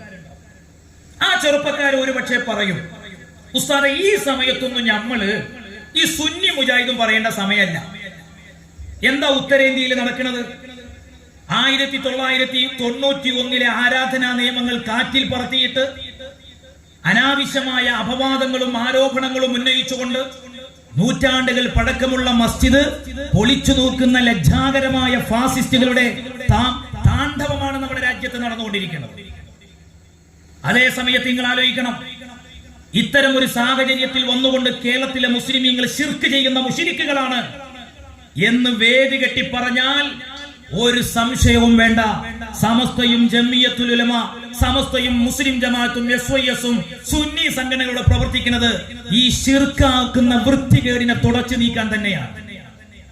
ഇനി ഞാൻ ചോദിക്കട്ടെ, ഇത് മുജാഹിദിന്റെ പുസ്തകം, എല്ലാരും കേട്ടോളി. മുജാഹിദിനെ എന്തിനാ നമ്മൾ എതിർക്കണെന്നുള്ള ചോദ്യത്തിന് ഏറ്റവും ഉത്തരം ഈ ബുക്ക് മതി. ഇത് മലയാളത്തിലുള്ള പുസ്തകമാണ്. കേൾക്കണ മുജാഹിദിങ്ങൾക്ക് സംശയം നിങ്ങൾ തീർത്തോളി. എനിക്ക് അങ്ങനത്തെ വലിയ ബേജാറൊന്നുമില്ല. ഞാൻ ചോദിക്കുന്നു, ഇതിൽ എഴുതി വെച്ച വരിനോട് നിങ്ങൾക്ക് എങ്ങനെയാണ് നീതി പുലർത്താൻ കഴിയുക? ഇത് ഏതാ പുസ്തകം? 76 പുറത്തിറക്കിയ അബ്ദുറഹ്മാൻ മൗലവി വാഴക്കാടിന്റെ പുസ്തകം. എന്താ പുസ്തകത്തിന്റെ പേര്? ജുമുഅ ഖുതുബ മദ്ഹബുകളിൽ. 76 ഇറങ്ങിയ പുസ്തകമാണ്. അപ്പൊ എന്താ ഒരു സാധാരണക്കാരെങ്ങനെ ചിന്തിക്കും, അത് ശരി, നബിന്റെ കാലത്ത് ഇവിടെ ഇസ്ലാം എത്തി. ആരാ എത്തിച്ചത്? സ്വഹാബത്ത്. ആർക്കാ സ്വഹാബി എന്ന് പറയാ? വമൻ സ്വഹിബൻ നബിയ ഔ റആഹു മിനൽ മുസ്ലിമീന ഫഹുവ മിന്ന സ്വഹാബി. ബുഖാരി അങ്ങനെയല്ലേ പറഞ്ഞത്? നബിയെ കണ്ടവര്, നബിയോടൊത്ത് സഹവസിച്ചവർ, നബിയിൽ നിന്ന് ആദർശം പഠിച്ചവര്, തൗഹീദും ഇബാദത്തും ആരാധനയും ആദരവും വണക്കവും അടിമത്വവും എല്ലാം കൃത്യമായി മനസ്സിലാക്കിയവർ അവരല്ലേ സ്വഹാബ. ആ സ്വഹാബത്താണ് കേരളത്തിൽ ഇസ്ലാം എത്തിച്ചത്. അത് ശരി. ആദ്യമായിട്ട് പള്ളുണ്ടാക്കിയതോ അതുപോലെ, ആദ്യമായിട്ട് ജുമാ തുടങ്ങി കാണിച്ചതോ അതുപോലെ. അപ്പൊ അതൊക്കെ ഏത് ഭാഷയിലായിരുന്നു? അറബിയില. അതാരെ പറഞ്ഞ് കെ എം മൗലവി അടക്കം പറയുന്നുണ്ട്. എന്നിട്ട് എന്തേ നമ്മളിങ്ങനെ മലയാളത്തിലാക്കിയത്? ചിന്തിച്ചൂലേ? ആരെങ്കിലും അങ്ങനെ ആലോചിക്കൂല? മുജാഹിദിന്റെ ചെറുപ്പക്കാരായ കുട്ടികൾ ആ സംശയം തീർക്കാൻ വേണ്ടിയിട്ട് ഇയാൾ എഴുതിയ ബുക്കിന്റെ പേരാണ് ജുമാ ഖുതുബ മദ്ഹബുകളിൽ.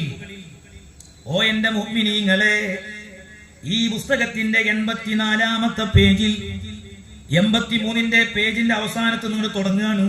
ചിന്തിക്കുന്ന ആർക്കും സ്വഹാബികള് അറബി അറിയാത്തവരോട് അറബിയിൽ ഖുതുബ ഉപദേശം ചെയ്തിരുന്നു എന്ന് സമ്മതിക്കാൻ നിർവാഹമില്ല.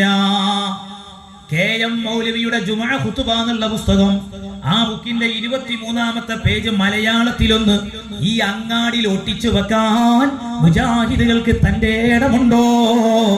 ആ മലയാളം വായിക്കാൻ അറിയുന്നവർക്ക് വായിക്കാം. എ പി ഉസ്താദ് എഴുതിയ പുസ്തകമല്ല, ശംസുൽ ഉലമ എഴുതിയ പുസ്തകമല്ല, സമസ്തന്റെ പണ്ഡിതന്മാർ എഴുതിയ പുസ്തകമല്ല. നിങ്ങളുടെ നേതാവ് കെ എം മൗലവി എഴുതിയ പുസ്തകമാണ് ജുമാ ഖുതുബ.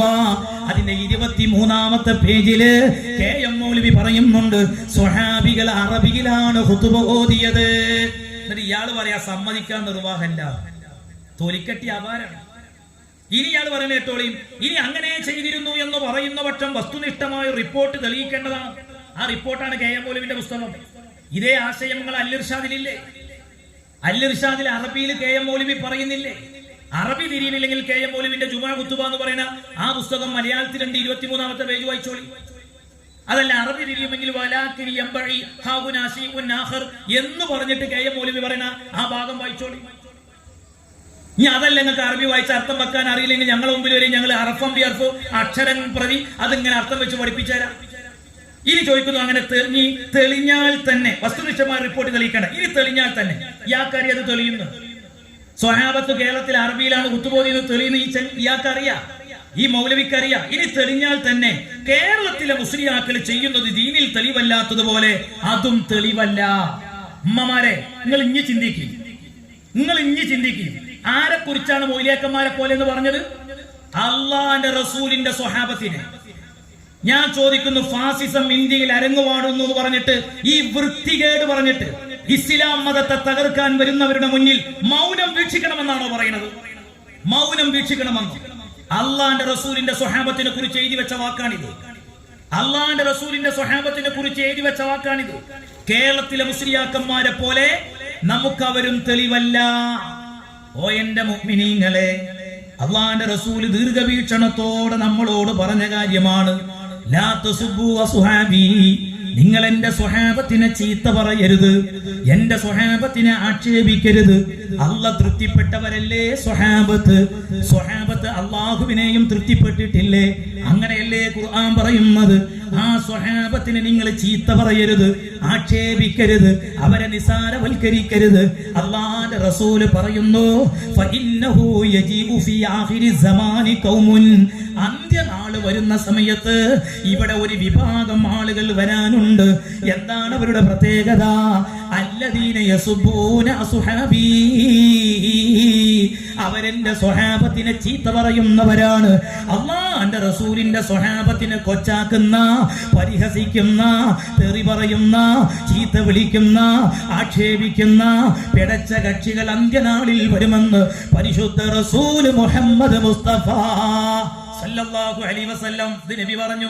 എന്നിട്ട് നബി തങ്ങൾ പറഞ്ഞു, അവര് രോഗിയായാൽ നിങ്ങൾ കാണാൻ പോകണ്ട, അവര് ജീവൻ പോയാൽ മയ്യത്ത് നിസ്കരിക്കാൻ പോകണ്ട, അവരോട് സലാം പറയണ്ട, അവരെ കുട്ടികൾക്ക് നിങ്ങൾ നമ്മുടെ മക്കളെ കെട്ടിച്ചു കൊടുക്കണ്ട, അവരുമായിട്ട് എന്റെ ഉമ്മത്തിലെ മെമ്പർമാർക്ക് ബന്ധം വേണ്ട. ഇത് പറഞ്ഞതിന്റെ പേരിലാണ് സമസ്തന്റെ തീരുമാനം. കണ്ടോ, സോങ് അല്ലേ ഇത്? റസൂലുള്ള പറഞ്ഞ തീരുമാനം സമസ്ത ജനങ്ങൾ അറിയിച്ചു എന്നല്ലാതെ വേറെന്ത് തെറ്റാ സമസ്ത ചെയ്തിട്ടുള്ളത്? ഇവരെ നിലപാടാണിത്. അള്ളാഹുവിന്റെ റസൂലിന്റെ സ്വഹാബത്തിനെയാണ് ഇവര് പരിഹസിക്കുന്നതും കൊച്ചാക്കുന്നതും. ഇനി ഞാൻ ചോദിക്കട്ടെ, ഞാൻ ഒരു ഉദാഹരണം പറഞ്ഞതാണ്, ഒറ്റ ഉദാഹരണം. സ്വഹാബത്ത് പഠിപ്പിച്ച ആദർശ അറബിയിലുള്ള ഖുതുബയാണ്. എന്തിനാ ഈ ഐക്യം തകർക്കുന്നത്? എന്തിനാണ് ഐക്യം തകർക്കുന്നത്? ഇനി പോട്ടെ, അതൊക്കെ പോട്ടെ. ഇപ്പൊ ഇവിടെ വന്നിട്ട് ഒരു മൗലവി പ്രസംഗിച്ച ചില ഭാഗങ്ങളൊക്കെ ഞാനിങ്ങനെ കേട്ടു. മൂപ്പർക്ക് മാരിയും മൗലിദൊക്കെയാണ്. ആയിക്കോട്ടെ, ഞാൻ പറഞ്ഞുതരാം. മങ്കൂസ് മൗലിദല്ലേ സംശയം? ഞാൻ പറഞ്ഞുതരാന്ന്. മങ്കൂസ് മൗലിദ് നിങ്ങൾ വരുന്നില്ല 300 കൊല്ലം മുമ്പ് മാപ്പിളാര് ചൊല്ലാൻ തുടങ്ങി കേരളത്തിൽ. നിങ്ങൾ വന്നിട്ട് 100 കൊല്ലാകണുള്ളൂ. അതിന്റെ 300 കൊല്ലം മുമ്പ് മാപ്പിളാർ ഇവിടെ ചെല്ലാൻ തുടങ്ങിയിരിക്കണം. കേരളത്തിൽ എത്രയോ മുസ്ലിം പണ്ഡിതന്മാര് ജീവിച്ചു മരിച്ചു പോയിട്ടുണ്ട്. ഒരു കുട്ടിയെ ആക്ഷേപിച്ചിട്ടില്ല. നിങ്ങൾ വിവരമില്ലാത്ത 4 ആളത് വേണ്ടെന്ന് പറഞ്ഞ ഒഴിവാക്കുന്ന പണിയല്ല മാപ്പിളാർക്കുള്ളത്. അത് എഴുതിയത് സൈനുദ്ദീൻ മഖ്ദൂമ, ഇവരുള്ള പണ്ഡിതൻ എഴുതിയതാ. അതിലെ വരികൾ ഏതെങ്കിലും തിരിയാത്തുണ്ടെങ്കിൽ നിങ്ങളെ അജ്ഞതയാണത്, നിങ്ങളെ വിവരക്കേടാണത്. നിങ്ങളെ വിവരക്കേടിന്റെ മുമ്പിൽ മാപ്പിളാർ കാര്യങ്ങൾ ഒഴിവാക്കണം എന്ന് വിചാരിച്ചാൽ നടക്കാൻ പോകുന്ന കാര്യമാണ്. ഇനി ഞാൻ ചോദിക്കട്ടെ, വിശ്വാസപരമായ കാര്യം എടുക്കാം. ഞാൻ അധികമൊന്നും പറയില്ല, നമ്മൾ ചിന്തിച്ചാൽ മതി. ആയിക്കോട്ടെ, മുജാഹിദ് പ്രസ്ഥാനത്തേക്കാണല്ലോ ഞങ്ങൾ ക്ഷണിക്കണത്. ആയിക്കോട്ടെ, ഞാൻ എനിക്ക് വരാം. പക്ഷെ എനിക്ക് കുറെ ഡൗട്ട് ഉണ്ട്. നിങ്ങൾ അള്ളാഹിനെ കുറിച്ചുള്ളൊരു വിശ്വാസം എപ്പോഴും തീരുമാനമാകാത്താണ്. നിങ്ങൾക്ക് എന്നെ ബോധ്യപ്പെടുത്തി തരാൻ കഴിയോ?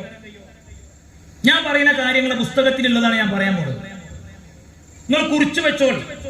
എന്നിട്ട് നിങ്ങൾ എന്റെ ടെലിഫോൺ നമ്പറും വാങ്ങിച്ചോളി. നിങ്ങൾ എന്നെ തിരുത്തി തരുമോ? എനിക്ക് ഒരുപാട് ഡൗട്ട് ഉണ്ട്. നിങ്ങൾ ഒരു കാലത്ത് പറഞ്ഞതിലൊന്നുമല്ല എപ്പോ നിൽക്കുന്നത്. നിങ്ങൾ ഓന്തിന്റെ നിറം മാറിനേക്കാൾ അപ്പുറമാണ് നിങ്ങൾ തൗഹീദ് മാറ്റിക്കൊണ്ടിരിക്കുന്നത്. ഇത് തൗഹീദല്ലേ? നമ്മൾ അങ്ങനെ പെട്ടെന്ന് മാറ്റേണ്ട ഒരു കാര്യമാണത്. നിങ്ങൾ തൗഹീദ് സമ്മേളനമൊക്കെ നടത്താറുണ്ടല്ലോ. നിങ്ങൾ ഭയങ്കര പടച്ചോൻ വിശ്വാസമാണല്ലോ ജനങ്ങളോട് പറയാറുള്ളത്. എന്നാൽ ശരി, നമുക്കൊന്ന് പരിശോധിച്ച് നോക്കാം. അള്ളാഹുവിലുള്ള വിശ്വാസം. ഞാൻ എന്റെ പ്രസംഗത്തിന്റെ തുടക്കത്തിൽ ഓതിയ ഒരു ആയത്തുണ്ട്, വിശുദ്ധ ഖുർആനിലെ 2-ാം അധ്യായത്തിലെ വചനമാണത്.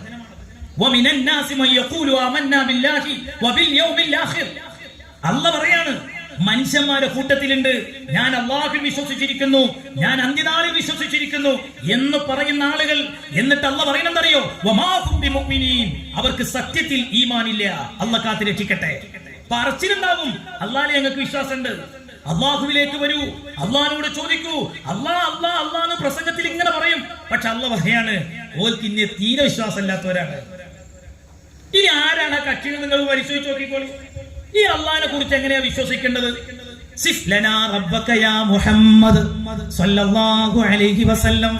ഖുറൈശികൾ അള്ളാഹിന്റെ റസൂലിനോട് പറഞ്ഞ ഒരു വേള, അള്ളാഹിന്റെ റസൂലിനോട് ഖുറൈശികൾ പറയുകയാണ്, മുഹമ്മദേ, അങ്ങയുടെ റബ്ബിനെ ഞങ്ങൾക്കൊന്ന് പരിചയപ്പെടുത്തി തരൂ.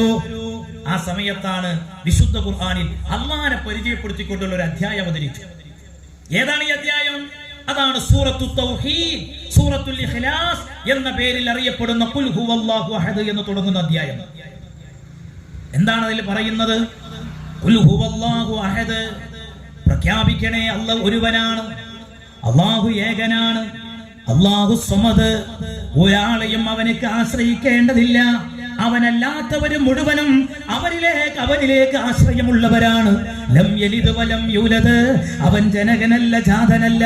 വലം യകുൽ ലഹു കുഫുവൻ അഹദ്, അവനെ പോലെ ഒരാളുമില്ല. അള്ളാഹിനെ കുറിച്ചുള്ള വിശ്വാസ രീതി ഖുർആൻ പറഞ്ഞതാ. ഇനി ഇവര് പറയുന്ന ഒരു പടച്ചോനെ നമുക്കൊന്ന് പരിശോധിച്ച് നോക്കാം. ഇവര് പറയുന്ന പടച്ചോനൊന്ന് പരിശോധിച്ച് നോക്കാം. നമുക്ക് അള്ളാഹിനെ തീരുമാനാക്കിയിട്ട് പോരെ മങ്കൂസ് മൗലിദ് തീരുമാനാക്കൽ? അള്ളാഹനല്ലേ നമുക്ക് ആദ്യമായിട്ട് സൃഷ്ടാവായ പടച്ചോനുള്ള വിശ്വാസം എങ്ങനെ? എന്താണ് മുജാഹിദ് ഈ കണ്ട കാലത്തിന്റെ ഇടയ്ക്ക് ഈ വിഷയത്തിൽ പറഞ്ഞൊപ്പിച്ച കാര്യങ്ങൾ? ഒരു ആവറേജ് വിവരം ഈ വിഷയത്തിൽ സാധാരണക്കാരുടെ കയ്യിൽ വേണം. ഇവരെവിടെയാണ് എത്തി നിൽക്കുന്നത് മനസ്സിലാക്കാൻ വേണ്ടി ഞാൻ ചോദിക്കട്ടെ. ആദ്യം നോക്കൂ, നിങ്ങൾ അള്ളാഹനെ ഒരു സ്ഥലത്തും സങ്കല്പിക്കാൻ പാടില്ല എന്നാണ് മുജാഹിദിന്റെ വിശ്വാസം. ഒരു കാലത്ത് അള്ളാഹ് ഒരു പ്രത്യേക സ്ഥലത്താണ് സങ്കല്പിക്കാൻ പാടില്ല. ഞാൻ പുസ്തകം വായിക്കാം, വക്കം മൗലവിയുടെ പുസ്തകം. വക്കം മൗലവി എന്ന് പറഞ്ഞാൽ കേരളത്തിലെ മുജാഹിദിന്റെ ബാപ്പാന്ന് വിളിക്കേണ്ട ആളാണ്. അയാളാണ് വക്കം മൗലവി. ഈ കേരളത്തിൽ മുജാഹിദ് പ്രസ്ഥാനത്തിന് ജന്മം കൊടുത്ത മനുഷ്യൻ, പാവം വിവരമില്ലാത്ത ഒരു പത്രപ്രവർത്തകൻ. ആ വക്കം മൗലവിക്ക് ഒരു പുസ്തകമുണ്ട്, മുജാഹിദികൾ വാങ്ങി വായിച്ചോളി. ബുക്കിന്റെ പേരൊക്കെ ഞാൻ പറഞ്ഞുതരാം. ഇസ്ലാം മത സിദ്ധാന്ത സംഗ്രഹം. ഞാൻ അങ്ങനത്തെ ഒരു ബുക്ക് വക്കമിന് ഇല്ലെങ്കിൽ നിങ്ങളിന്റെ പേരിൽ ആരോപണം നീക്കണം. മുസ്ലിയാരെ നുണ പറയരുത്. അങ്ങനത്തെ ഒരു പുസ്തകം ഉണ്ടോ? അല്ലെങ്കിൽ ആ ബുക്ക് വക്കം മൗലവിന്റെ അല്ലെങ്കിൽ അല്ലാന്ന് പറയണം. അപ്പൊ ഞാൻ നുണ പറഞ്ഞു. വക്കം മൗലവി എഴുതിയ ബുക്ക് തന്നെയാണ്.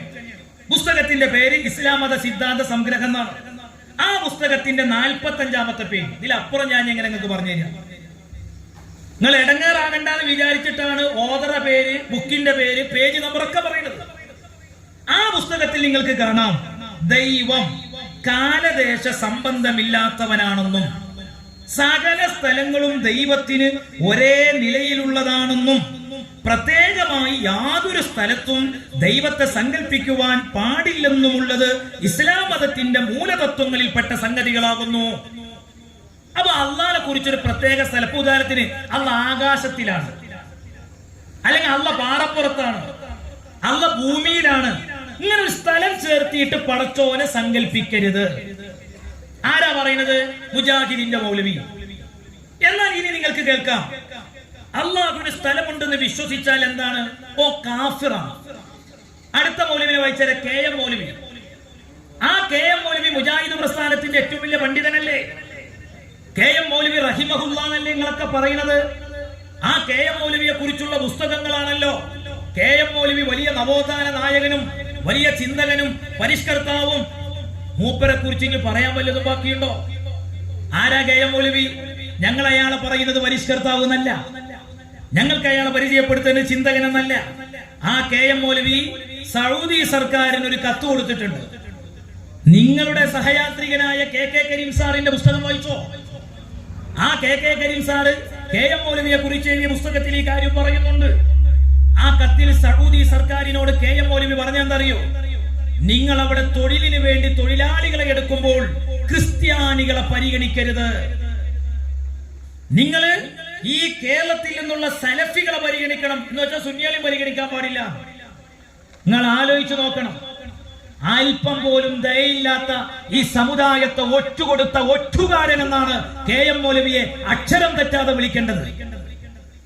ആ KM മൗലവിയെ ആരെങ്കിലും വെളുപ്പിച്ചിട്ട് നവോത്ഥാന നായകനാക്കാൻ ശ്രമിച്ചാൽ ചരിത്രബോധമുള്ളവർ ചവറ്റുകൊട്ടയിലേക്ക് വലിച്ചെറിയും. ഞങ്ങൾക്കറിയാം KM മൗലവി ആരാണ്. ആ KM മൗലവിയുടെ പുസ്തകം നോക്കൂ നിങ്ങൾ. അയാൾ എഴുതി അൽ മുർഷിദ് മാസികയിൽ 1948 മാർച്ച് മാസം 19 പേജിൽ എന്താണ് അയാൾ എഴുതി വെച്ചത്? ഞാൻ വായിച്ചുതരാം. അള്ളാഹു ആകാശത്തിലുള്ള ജ്ഞാനിയാകുന്നു എന്ന് വല്ലവനും പറഞ്ഞാൽ അതുകൊണ്ട് അള്ളാഹു തആലാക്ക് സ്ഥലം ഉണ്ടെന്നവൻ ഉദ്ദേശിക്കുന്ന പക്ഷം അവൻ കാഫിറായി പോയി. അള്ളാഹ് അങ്ങനെ ആകാശത്തിലാന്ന് വിശ്വസിച്ചാൽ കാഫിറായി പോയി. ഇനി കേട്ടോളൂ, എന്തുകൊണ്ടാണ് ആ വിശ്വാസം കാഫിറാണ് വിശ്വാസം എന്ന് പറഞ്ഞത്? KM മൗലവി വിശദീകരിക്കുന്നു. എന്തുകൊണ്ടെന്നാൽ അത് അള്ളാഹുവിനെ കുറിച്ച് അവൻ മറ്റു ജഡങ്ങളെ പോലെയുള്ള ഒരു ജഡമാകുന്നു എന്ന് പറയലാണ്. അത് കുഫ്ർ തന്നെയാണ്. KM മൗലവി പറഞ്ഞു, അള്ളാഹു ഒരു പ്രത്യേക സ്ഥലത്ത് ആണെന്ന് വിശ്വസിച്ചാൽ ആ വിശ്വാസം കുഫ്രിയത്തിന്റെ വിശ്വാസമാണ്. ഞാൻ എന്തിനാ ഈ ആമുഖം പറയുന്നത്? ഇന്ന് മുജാഹിദിന്റെ സ്റ്റേജ് എവിടെയെന്ന് ഇപ്പൊ ഞാൻ പറഞ്ഞുതരാം. ഈ അള്ളാഹ്ക്ക് ഭാഗം, അള്ളാഹ്ക്ക് സ്ഥലം, അള്ളാഹ്ക്ക് രൂപം, ഇങ്ങനെ വല്ലതും ഉണ്ടെന്ന് വിശ്വസിച്ചാൽ ഇസ്ലാം എന്ന് പുറത്തു പോകുമെന്നുള്ളത് അൽമനാർ എഴുതുന്നു. 1952 ജനുവരിയിൽ അൽമനാർ. ആ അൽമനാറിൽ നിന്ന് നിങ്ങൾക്ക് വായിക്കാം, അള്ളാഹുവിന് ജഡം, രൂപം, ഭാഗം, സ്ഥലം മുതലായ വല്ലതുമുണ്ടെന്ന് വിശ്വസിക്കുക. മുഹമ്മദ് നബിക്ക് ശേഷം വല്ല പ്രവാചകരുമുണ്ടെന്നോ ഉണ്ടാകുമെന്നോ വിശ്വസിക്കുക. മുതലായ വല്ലതും ചെയ്യുന്ന ആളെ ഇതിന് കാഫിറായ മുബ്തദിഇക്ക് ഉദാഹരണമായിട്ടെടുക്കാം. ആൾ ഇസ്ലാം എന്ന് പുറത്തു. എന്ത് വിശ്വസിച്ചാല്? അള്ളാഹ്ക്ക് ഭാഗം ഉണ്ടെന്ന് വിശ്വസിച്ചാല്, അള്ളാഹ്ക്ക് സ്ഥലം ഉണ്ടെന്ന് വിശ്വസിച്ചാല്, അള്ളാഹ്ക്ക് രൂപം ഉണ്ടെന്ന് വിശ്വസിച്ചാല്. എവിടെ എഴുതി? 52 എഴുതി. ഫതാവൽ മനാറിലുണ്ട്. ഇനി ഞാൻ ചോദിക്കട്ടെ, അള്ളാഹ് ഇരുന്നു എന്ന് പറയാ, ഇതൊക്കെ നിങ്ങളുടെ മനസ്സിൽ വേണം കേട്ടോ. ഓരോന്ന് പറഞ്ഞത് കുഫ്രിയത്താണ്. ആ വിശ്വാസം കാഫറായി പോണ വിശ്വാസമാണ്. ഇതൊക്കെ മുജാഹിദീങ്ങൾ എഴുതിയതാ. ഇനി അള്ളാഹ് ഇരുന്നു എന്ന് പറഞ്ഞാൽ അത് സൃഷ്ടികളോട് സമപ്പെടുത്തലാണ്. മുജാഹിദ് എഴുതുന്നു. KM പുറത്തിറക്കിയ അമാനി മൗലവിയുടെ ഖുർആൻ പരിഭാഷ, അതിന്റെ 1102 പേജ്. ആ 1102 പേജ് നിങ്ങൾ വായിച്ചോളി. അർശിൽ അവൻ ആരോഹണം ചെയ്തു എന്ന വാക്യത്തിന്റെ ഭാഷാർത്ഥം മാത്രം അടിസ്ഥാനമാക്കി അള്ളാഹു അർശിന്മേൽ ഇരിക്കുകയാണെന്നും മറ്റും ചില ആളുകൾ പറഞ്ഞിട്ടുള്ളത് സ്വീകാര്യമല്ല തന്നെ. അള്ളാഹുവിനെ സൃഷ്ടികളോട് സമപ്പെടുത്തലും അവന്റെ ഗുണവിശേഷണങ്ങളുടെ പരിശുദ്ധിയെ നിരാകരിക്കലുമാണത്. അങ്ങനെ അള്ളാഹ് ഇരുന്നു എന്ന് പറഞ്ഞാൽ സൃഷ്ടികളോട് സമപ്പെടുത്തി. എന്നാൽ ഇനി ഞാൻ പറയട്ടെ, എന്നാൽ ഇപ്പത്തെ മുജാഹിദ്, ഇതൊക്കെ മുജാഹിദാ. ഇങ്ങനെയായിരുന്നു മുജാഹിദ് ഒരു കാലത്ത് പടച്ചവനെ കുറിച്ച് പറഞ്ഞിരുന്നത്. എന്നാൽ ഇന്നോ ഉമർ മൗലവിയുടെ പുസ്തകം നിങ്ങൾക്ക് കാണാം. ഫാത്തിഹയുടെ തീരത്ത് എന്ന് പറയുന്ന ഒരു പുസ്തകം ഉമർ മൗലവിക്കുണ്ട്. ആ പുസ്തകത്തിന്റെ 17-ാമത്തെ പേജിൽ അള്ളാഹു ഇരുന്നു എന്ന് തന്നെ പറയണമെന്നാണ് അയാൾ പറയുന്നത്. ഞാൻ ചോദിക്കട്ടെ, ഉമർ മൗലവിയുടെ ആ ആദർശമാണോ ഈ തള്ളിക്കടവിലുള്ള സലഫികളെ നിങ്ങളെ കയ്യിലുള്ളത്? അതല്ല അമാനി മൗലവിയുടെ ആദർശമാണോ? നിങ്ങൾ രണ്ടു കൂട്ടരും സകല മുജാഹിദ് ഗ്രൂപ്പും ഉമർ മൗലവി അംഗീകരിക്കുന്നുണ്ട്. അമാനി മൗലവിയുടെ ഖുർആൻ പരിഭാഷ ഇപ്പോഴും കച്ചത്ത് വെച്ച് കൊണ്ട് നടക്കുന്നുണ്ട്. അമാനി മൗലവി പറയുന്നു അള്ളാഹു ഇരുന്നു എന്ന് പറഞ്ഞാൽ അത് സൃഷ്ടികളോട് സമപ്പെടുത്തലാണ്. ഉമർ മൗലവിയുടെ ഫാത്തിഹയുടെ തീരത്ത് എന്നുള്ള പുസ്തകത്തിൽ അയാൾ 17-ാമത്തെ പേജിൽ എഴുതി വെച്ചത് അള്ളാഹു സിംഹാസനത്തിൽ ഇരുന്നു എന്ന് പറയാൻ പാടില്ല എന്ന് ചിലര് പറയാറുണ്ട്. അത് അവരുടെ വിവരക്കേടാണ്. എന്തുകൊണ്ടെന്നാൽ ഇരുന്നു എന്ന് അള്ളാഹു പറഞ്ഞതാണ്. ആരെയാണ് വിവരക്കേടെന്ന് പറഞ്ഞു ഉമർ മൗലവി പരിഹസിച്ചത്? അമാനി മൗലവിയാണ്. മുജാഹിദുകളെ, നിങ്ങൾ തമ്മിൽ തർക്കമാണ്. നിങ്ങൾ അള്ളാഹ് ഇരുന്നു എന്നാണോ വിശ്വസിക്കേണ്ടത്? ഇരുന്നു എന്ന് വിശ്വസിച്ചാൽ കാഫിറാണെന്ന അമാനി മൗലവി പറയുന്നത്. ഇരുന്നു എന്ന് വിശ്വസിച്ചിട്ടില്ലെങ്കിലാണ് കാഫിർ ആവുക എന്ന് ഉമർ മൗലവി പറയുന്നു. തീരുമാനമായിട്ട് പോരെ ഞങ്ങളുടെ മങ്കൂസ് മൗലിദിലെ പാട്ടൊക്കെ പാടാൻ? മങ്കൂസ് മൗലിദ് ഞാൻ പറഞ്ഞുതരാം, അത് വേറെ വിഷയം, അത് ഞാൻ പറഞ്ഞുതരാം. പക്ഷെ ഇതിലൊരു തീരുമാനം ആകണ്ടേ? ഇനി ഞാൻ ചോദിക്കട്ടെ, മുജാഹിദ് മനസ്സിലാക്കാൻ വേണ്ടിയിട്ടാണ്. നിങ്ങൾക്ക് ഇത് പഠിച്ചിട്ടില്ലാണ് എനിക്കറിയാം. മുജാഹിദിന് വലിയവർക്കൊക്കെ തിരി ഓരോ ഒളിപ്പിച്ച് നടത്തി ഇങ്ങനെ ഒരു നാടകം കളിച്ചിരിച്ചാൽ ഒരു തരം പിന്നെ പറ്റിക്കുന്ന ഏർപ്പാടാണ്. ഞാൻ ചോദിക്കുന്നു, 2001 ജൂൺ 4 ഇതേതാ കൊല്ലം? 2024 ഡിസംബർ അവസാനത്തില് ഞാൻ സംസാരിക്കും. 2001 ജൂൺ 4 മുജാഹിദ് കുറിച്ചു വെക്കേണ്ട ഒരു ഡേറ്റ് ആണ്. എന്താ അന്ന്? നിങ്ങളെ തൗഹീദിന് 3-ാമത്തെ ഒരു ഭാഗങ്ങൾ എഴുതി ചേർത്ത ദിവസം അതാ. പുളിക്കല്ല് യോഗം ചേർന്നു. ഞാൻ പറയല്ല, നിങ്ങളുടെ MI മുഹമ്മദ് സുല്ലമി എഴുതി. MI മുഹമ്മദ് സുല്ലമി എഴുതി. ഞാൻ വായിച്ചുതരാം. അദ്ദേഹം എഴുതുകയാണ്, തൗഹീദിന്റെ ഒരു പ്രധാന ഇനമായി ഗൾഫ് സലഫി പണ്ഡിതർ എണ്ണിപ്പറയാറുള്ള ഒന്നാണ് നാമവിശേഷണങ്ങളിലുള്ള അല്ലാഹുവിന്റെ ഏകത്വം. കേരളത്തിലെ ഇസ്ലാഹി പ്രസ്ഥാനം ഇക്കാലം വരെയും ഈ വിഷയം ശരിയായ രൂപത്തിൽ അതിന്റെ പ്രബോധകരെയോ പ്രവർത്തകരെയോ പഠിപ്പിച്ചിട്ടില്ല. അതിന്റെ ചരിത്രത്തിൽ ഇതംപ്രദമായി ഈ വിഷയം പാഠശാലകളിൽ പഠിപ്പിക്കേണ്ട കാര്യമാണെന്ന് പോലും മനസ്സിലാക്കിയത് ഈയിടെ മാത്രമാണ്. 2001 ജൂൺ 4 പുളിക്കലിൽ മദീനത്തുൽ ഉലൂമിൽ ചേർന്ന കേരള ജംഇയ്യത്തുൽ ഉലമ നിർവാഹക സമിതി യോഗ തീരുമാനങ്ങളിൽ 3-ാം തീരുമാനത്തിലെ ഒരു ഭാഗം ഇപ്രകാരമാണ്: തൗഹീദിന് റുബൂബിയ്യത്ത്, ഉലൂഹിയ്യത്ത്, അൽ അസ്മാഉ വസിഫാത്ത് എന്നിങ്ങനെയുള്ള വിഭജനം ഈ യോഗം ശരിവെക്കുകയും അത് പാഠശാലകളിൽ പഠിപ്പിക്കേണ്ടതാണെന്ന് തീരുമാനിക്കുകയും ചെയ്തു. ഗൾഫ് സലഫിസവും മുജാഹിദ് പ്രസ്ഥാനവും എന്ന MI സുല്ലമിയുടെ പുസ്തകം 34-ാമത്തെ പേജ്. അപ്പൊ അതുവരെ 2001 ജൂൺ 4 പുളിക്കലിൽ വെച്ച് തൗഹീദിന്റെ ഈ 3-ാം പാർട്ട് ഇവർ ചേർത്ത് പിടിപ്പിക്കുന്നത് വരെ ഈ തള്ളിക്കടവിൽ മരിച്ചുപോയ മനുഷ്യന്റെ തൗഹീദ് പൂർണ്ണമല്ല. നിങ്ങളൊന്ന് ആലോചിച്ച് നോക്കി, ഇതൊക്കെ നിസ്സാരാണോ? ഇവര് ദീനോടാണ് ഈ കളിക്കുന്നത്. വിവരക്കേട് അലങ്കാരായി കൊണ്ടിടക്കാണ്. നോക്കൂ നിങ്ങൾ, ഇതിനു ശേഷം MM അക്ബർ മൗലവി അദ്ദേഹത്തിന്റെ വിശ്വാസം മാറ്റി എഴുതി. MM അക്ബർ മൗലവി അള്ളാഹിനെ കുറിച്ച് ആദ്യകാലത്ത് പഠിപ്പിച്ചത് എന്തായിരുന്നു? ഇതുകൊണ്ടാണ് നിങ്ങളെ ഈ നിലമ്പൂരില് ക്രിസ്ത്യാനികളായിട്ടൊരു സംവാദം നടന്നു. എന്റെ സുഹൃത്ത് റൌഫ് പുളിയംപറമ്പ്, ശുക്കൂർ കരിപ്പൂര്, ഇങ്ങനെയുള്ള സാധാരണക്കാരാണ് ആ സംവാദത്തിന് മുസ്ലിം പക്ഷത്തിൽ നിന്ന് നേതൃത്വം കൊടുത്തത്. നിങ്ങളെ ഈ നിലമ്പൂരിൽ എന്റെ അടുത്തുള്ള സീരി അതിൽ അച്ഛൻ പറഞ്ഞാൽ കാര്യങ്ങള് സുന്നിയോളോട് ഞങ്ങളില്ല. അതേ സമയത്ത് MM അക്ബർ വരികയാണെങ്കിൽ ഒരു കൈ നോക്കാം. കാരണം അച്ഛനും ഉറപ്പാണ് MM അക്ബറിനോട് പറ്റുന്നത്. എന്താ കാരണം? MM അക്ബർ ഈ മാറ്റിയത് അച്ഛനും അറിയാം. ഇന്നൊന്ന് പറയാം, നാളെ വേറൊന്ന് പറയാം. അയാള് പറഞ്ഞത് കേക്കല മാപ്പിളാരെ പണി. നിങ്ങൾ ആലോചിച്ച് നോക്കി, ഇവരാരിൽ നിന്നാണ് അച്ഛനെ വാങ്ങിക്കുന്നത്? MM അക്ബർ നോക്കൂ നിങ്ങൾ, ആദ്യം അള്ളാഹിനെ കുറിച്ച് പഠിപ്പിച്ചത് എങ്ങനെയായിരുന്നു? ഇതൊക്കെ മനുഷ്യന്മാരൊന്ന് പഠിക്കട്ടെ, മുജാഹിദുകൾ പഠിക്കണ്ടേ? ദൈവവിശ്വാസം എന്ന് പറയുന്ന MM അക്ബറിന്റെ പുസ്തകമുണ്ട്. ആ പുസ്തകത്തിന്റെ 22-ാമത്തെ പേജിൽ അയാൾ എഴുതുകയാണ്, എന്നാൽ പ്രപഞ്ചാതീതനായ ദൈവം പ്രപഞ്ചത്തിന് പുറത്ത് 7 ആകാശത്തിനു മുകളിൽ സിംഹാസരൂഢനായിരിക്കുന്ന സ്വേച്ഛാധിപതിയായ ഒരു ചക്രവർത്തിയാണെന്ന ധാരണ ഇസ്ലാം വളർത്തുന്നില്ല.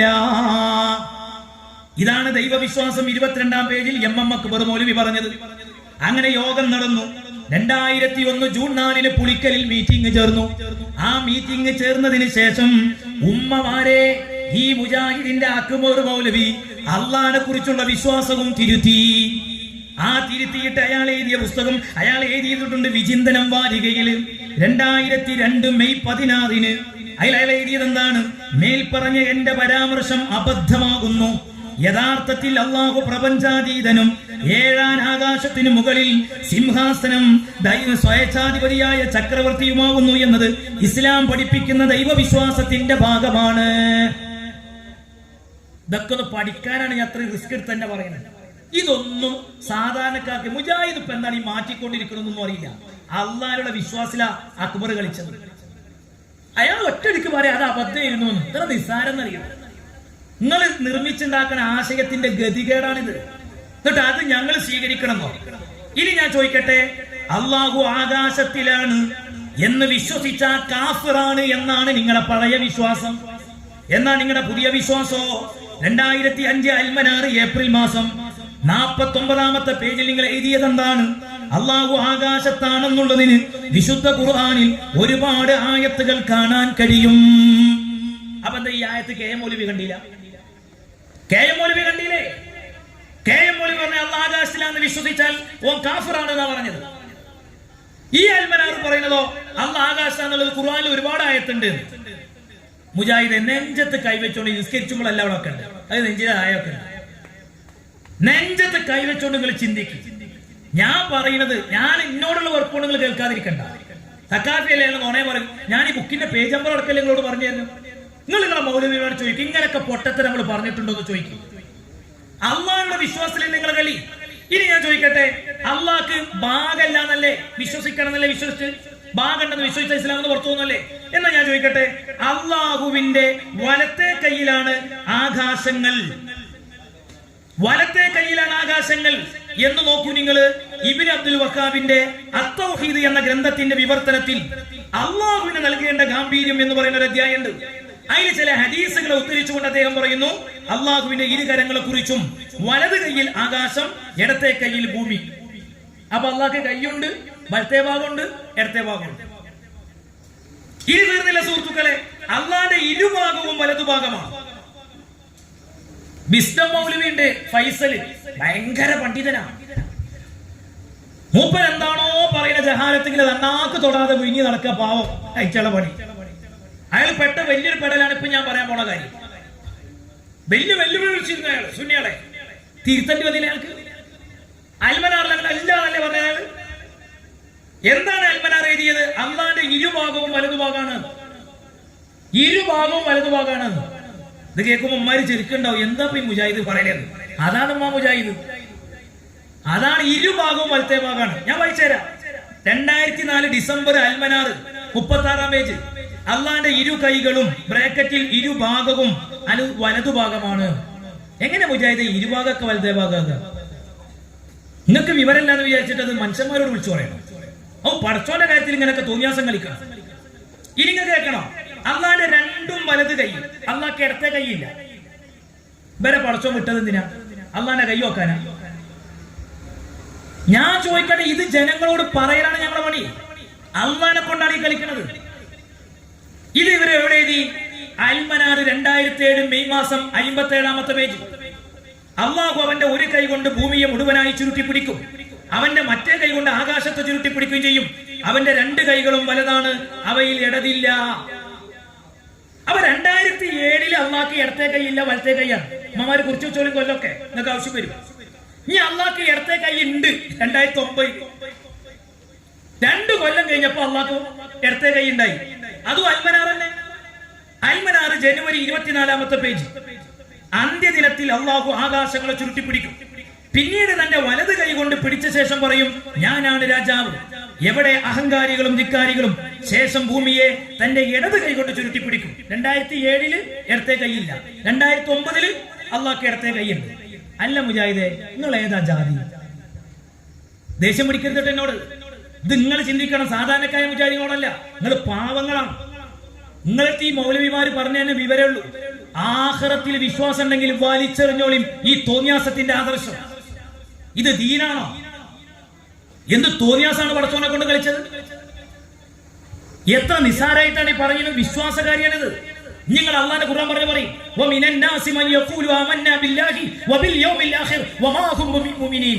അല്ലാഹു ഖുർആനിൽ പറയുന്നത് അല്ലാഹുവിൽ വിശ്വസിക്കുന്നു എന്ന് പറയുന്ന മനുഷ്യന്മാരുണ്ടാവും, പടച്ചോനവർക്ക് വിശ്വാസമല്ലട്ടാ. അല്ലാഹുവിനെ കൊണ്ടാ ഈ കളി. ഇനി വലിയ രസമുണ്ട്, അടുത്ത് കേട്ടോ. അല്ലാഹു ദൂരത്താണെന്ന് വിശ്വസിക്കുന്നില്ലെങ്കിൽ ഓൻ കാഫിറാണ്. അല്ലാഹു അവിടെ അടുത്തൊന്നും വിശ്വസിക്കാൻ പാടില്ല, അല്ലാഹു ദൂരത്താണെന്ന് വിശ്വസിക്കണം, അല്ലെങ്കിൽ ഓൻ കാഫിറാണ്. എവിടെ എഴുതി? 2009 അൽമനാർ ജൂൺ മാസം 56-ാം പേജ്. ഏതൊരുവൻ അല്ലാഹു അർശിന്മേൽ ആരോഹിതനാണെന്നും 7 ആകാശങ്ങൾക്ക് മുകളിലാണെന്നും സൃഷ്ടികളിൽ നിന്നും അകന്നാണെന്നും അംഗീകരിക്കുന്നില്ലയോ അവൻ കാഫിറാണ്. പക്ഷാതപിക്കണം, അല്ലെങ്കിൽ അവന്റെ പെരടി വെട്ടപ്പെടണം. ദിമ്മികൾക്കും മുസ്ലിങ്ങൾക്കും ദുർഗന്ധം വമിക്കാതിരിക്കാൻ അവനെ അഴുക്കിലേക്ക് എറിയണം. ഒറ്റക്ക് പോകുമ്പോ ആലോചിച്ചോളി, പെരടിക്ക് മുജാഹിദിനെ വെട്ടു കൊടുക്കുന്നത്. കാരണം നമ്മളെ വിശ്വാസം ഇങ്ങനെ വേറെ വിശ്വാസം മാതിരിയല്ലല്ലോ. ഒരു പൂജ ആലോചിച്ച് നോക്കണം. അങ്ങനെ വിശ്വസിക്കാത്തോ കാഫിർ. എങ്ങനെയൊക്കെ വിശ്വസിക്കണം എന്നറിയോ? അല്ലാഹു അർശിന്മേൽ ഇരിക്കാന്ന് വിശ്വസിക്കണം, 7 ആകാശത്തിന്റെ മുകളിലാണെന്നും വിശ്വസിക്കണം, സൃഷ്ടികളിൽ നിന്ന് അകന്നാലും വിശ്വസിക്കണം. അങ്ങനെ വിശ്വസിക്കണില്ലെന്നോ കാഫറാണ്. എത്ര ലാഘവത്തിലാണ് മുജാഹിദ ഈ കാഫറാക്കണം. എന്തൊരു വിനോദ, എന്തൊരു ഹോബി അങ്ങക്ക് ഈ കാഫറാക്കലുണ്ട്. അല്ലമോ പശ്ചാത്തപിക്കണോ, തോപ ചെയ്ത് മടങ്ങണം, ഇല്ല പോലെ പെരടിയാണ് വെട്ടണം. എന്നിട്ട് ഈ ജഡല്ലേ അത് അഴുക്കിലേക്ക് എറിയണം. എങ്ങനെയുണ്ട്? അൽമനാറാ, അൽമനാർ. ഇനി എനിക്ക് ഇന്നെ കേൾക്കണ മുജാഹിദീങ്ങൾ ഉണ്ടെങ്കിൽ എന്നോട് ഒരു വെറുപ്പില്ല കേട്ടോ, സത്യം പറയാം, ഒരു വെറുപ്പില്ല. ഞങ്ങൾക്ക് ഇപ്പം വയ്ക്കാനാ. എനിക്ക് ഈ എഴുതിയിൽ ചില ഡൗട്ട് ഉണ്ട്, അത് ക്ലിയർ ചെയ്യാൻ നിങ്ങൾ പരിസരത്ത് ഇവിടെ ഇടവണ്ണൊക്കെ അടുത്തുണ്ടല്ലോ. എനിക്ക് നിങ്ങൾ ഏത് മൗലവിനെ കൊടുത്താലും ഒരു ബേജാറുമില്ല. ഇതൊന്നും വിശദീകരിച്ചരാ. എങ്ങനെ വിശ്വസിക്കണോ? അല്ലാഹു തആല അർശിന്മേൽ ഇരിക്കാൻ വിശ്വസിക്കണം. അതോടൊപ്പം എന്തും വിശ്വസിക്കണോ? സൃഷ്ടികളിൽ അകന്നാന്ന് വിശ്വസിക്കണം. മുജാഹിദ് ഉണ്ടെങ്കിൽ ശരിക്കും കേൾക്കണേ, ഈ അർശ് സൃഷ്ടിയല്ലേ? ഈ അർശ് സൃഷ്ടിയല്ലേ? അർശുമലാന്നും വിശ്വസിക്കണം, സൃഷ്ടിന്ന് അകന്നാന്നും വിശ്വസിക്കണം, അപ്പൊ രാവാന്നും വിശ്വസിക്കണം, പകലാന്നും വിശ്വസിക്കണം. ഓന്റെ പേരാ മുജാഹിദ്. ഇതൊക്കെ ഇങ്ങനെ അച്ചടിച്ചു വിട്ടാലും മനുഷ്യന്മാര് വായിക്കൂലെന്ന് വിചാരിച്ച് അർഫം പോയി അർഫ് വായിക്കാൻ പണിയാ ഞങ്ങൾക്കുള്ളത്. ഇത് നിങ്ങൾ വിശ്വാസമായിട്ട് പഠിപ്പിച്ചു കൊടുത്തതാ. എത്ര വലിയ അബദ്ധമാണ്. ഞാനിപ്പോ ആണ് കിടക്കണില്ല. ഇപ്പൊ അള്ളാഹ്ക്ക് കണങ്കാലുണ്ട് നിങ്ങൾ വിശ്വസിക്കണം എന്ന് പറഞ്ഞു. പഴയ കാലത്ത് നിങ്ങളെ പരിഭാഷ എടുക്കിങ്ങൾ അൽമനാർ 2005 ജനുവരിയിൽ നിങ്ങൾ എഴുതിയത് അള്ളാഹ്ക്ക് കണങ്കാലുണ്ട് എന്നാണ്. അള്ളാഹുവിന് കണങ്കാലുണ്ടെന്ന് വിശ്വസിക്കൽ നമുക്ക് നിർബന്ധമാണ്. എന്നാ അമാനി മൗലവിന്റെ പരിഭാഷ ഉണ്ട്. ആ പരിഭാഷന്റെ 3392 പേജിൽ കണങ്കാൽ വെളിവാക്കപ്പെടുന്ന അതിന് ബ്രാക്കറ്റിൽ മൂപ്പര് കൊടുത്ത അർത്ഥം കാര്യങ്ങള് കാര്യം ഗൗരവത്തിലെത്തുന്ന ദിവസം വ്യാഖ്യാനം. ഈ ചെറിയ മണ്ഡത്തിന്റെ ഖുർആൻ പരിഭാഷ വായിച്ചോളിങ്ങള്. ചെറിയ മണ്ഡത്തിന്റെ ഖുർആൻ പരിഭാഷ അതിലും വ്യാഖ്യാന പറഞ്ഞാൽ അതെന്നെ പറഞ്ഞു. ദാരിയായിട്ട് കേൾക്കണ ഉമ്മമാര് ചിലപ്പം ഓലപ്പോ ഒരു വയലൊക്കെ കേൾക്കാനായിരിക്കും വന്നിട്ടുണ്ടാവുക. എന്താ ഈ ഉസ്താദ് പറയണെന്ന്? ഇതാണ് മുജാഹിദീങ്ങളെ പടച്ചോനുമ്മ. നിങ്ങൾ ചിന്തിച്ചോളി, ആ പടച്ചോൻ വേണോ നമ്മൾ വിശ്വസിക്കണ പടച്ചോലായിട്ട് നമ്മൾ പോണോ? ഇതാണ് അള്ളാഹുവിന്റെ വിശ്വാസത്തിന്റെ രീതി. ഇനി ഇവര് പറയുന്ന ഇസ്ലാം സ്വഹാബത്തിന് ഇവർക്ക് പ്രശ്നമില്ല. സ്വഹാബത്തിന് ഒരു തല്ലി, മൊയിലേക്കന്മാരെ പോലെയാന്ന് പറഞ്ഞിട്ട് തല്ലി. ഇനി നോക്കി നിങ്ങൾ, നബി സല്ലല്ലാഹു അലൈഹി വസല്ലം തങ്ങള് നമ്മളെ നേതാവാണ്. ഇവരിങ്ങനെ ചോദിക്കല്ലേ, മൗലിദൊന്നും ഇവർക്ക് സഹിക്കണില്ല. അള്ളാന്റെ റസൂലിനെ മര്യാദ ഉൾക്കൊള്ളാൻ കഴിയാത്ത നിങ്ങൾക്ക് എങ്ങനെ മുത്തുനബി തങ്ങളെ മദ്ഹ് പറയാൻ കഴിയുക?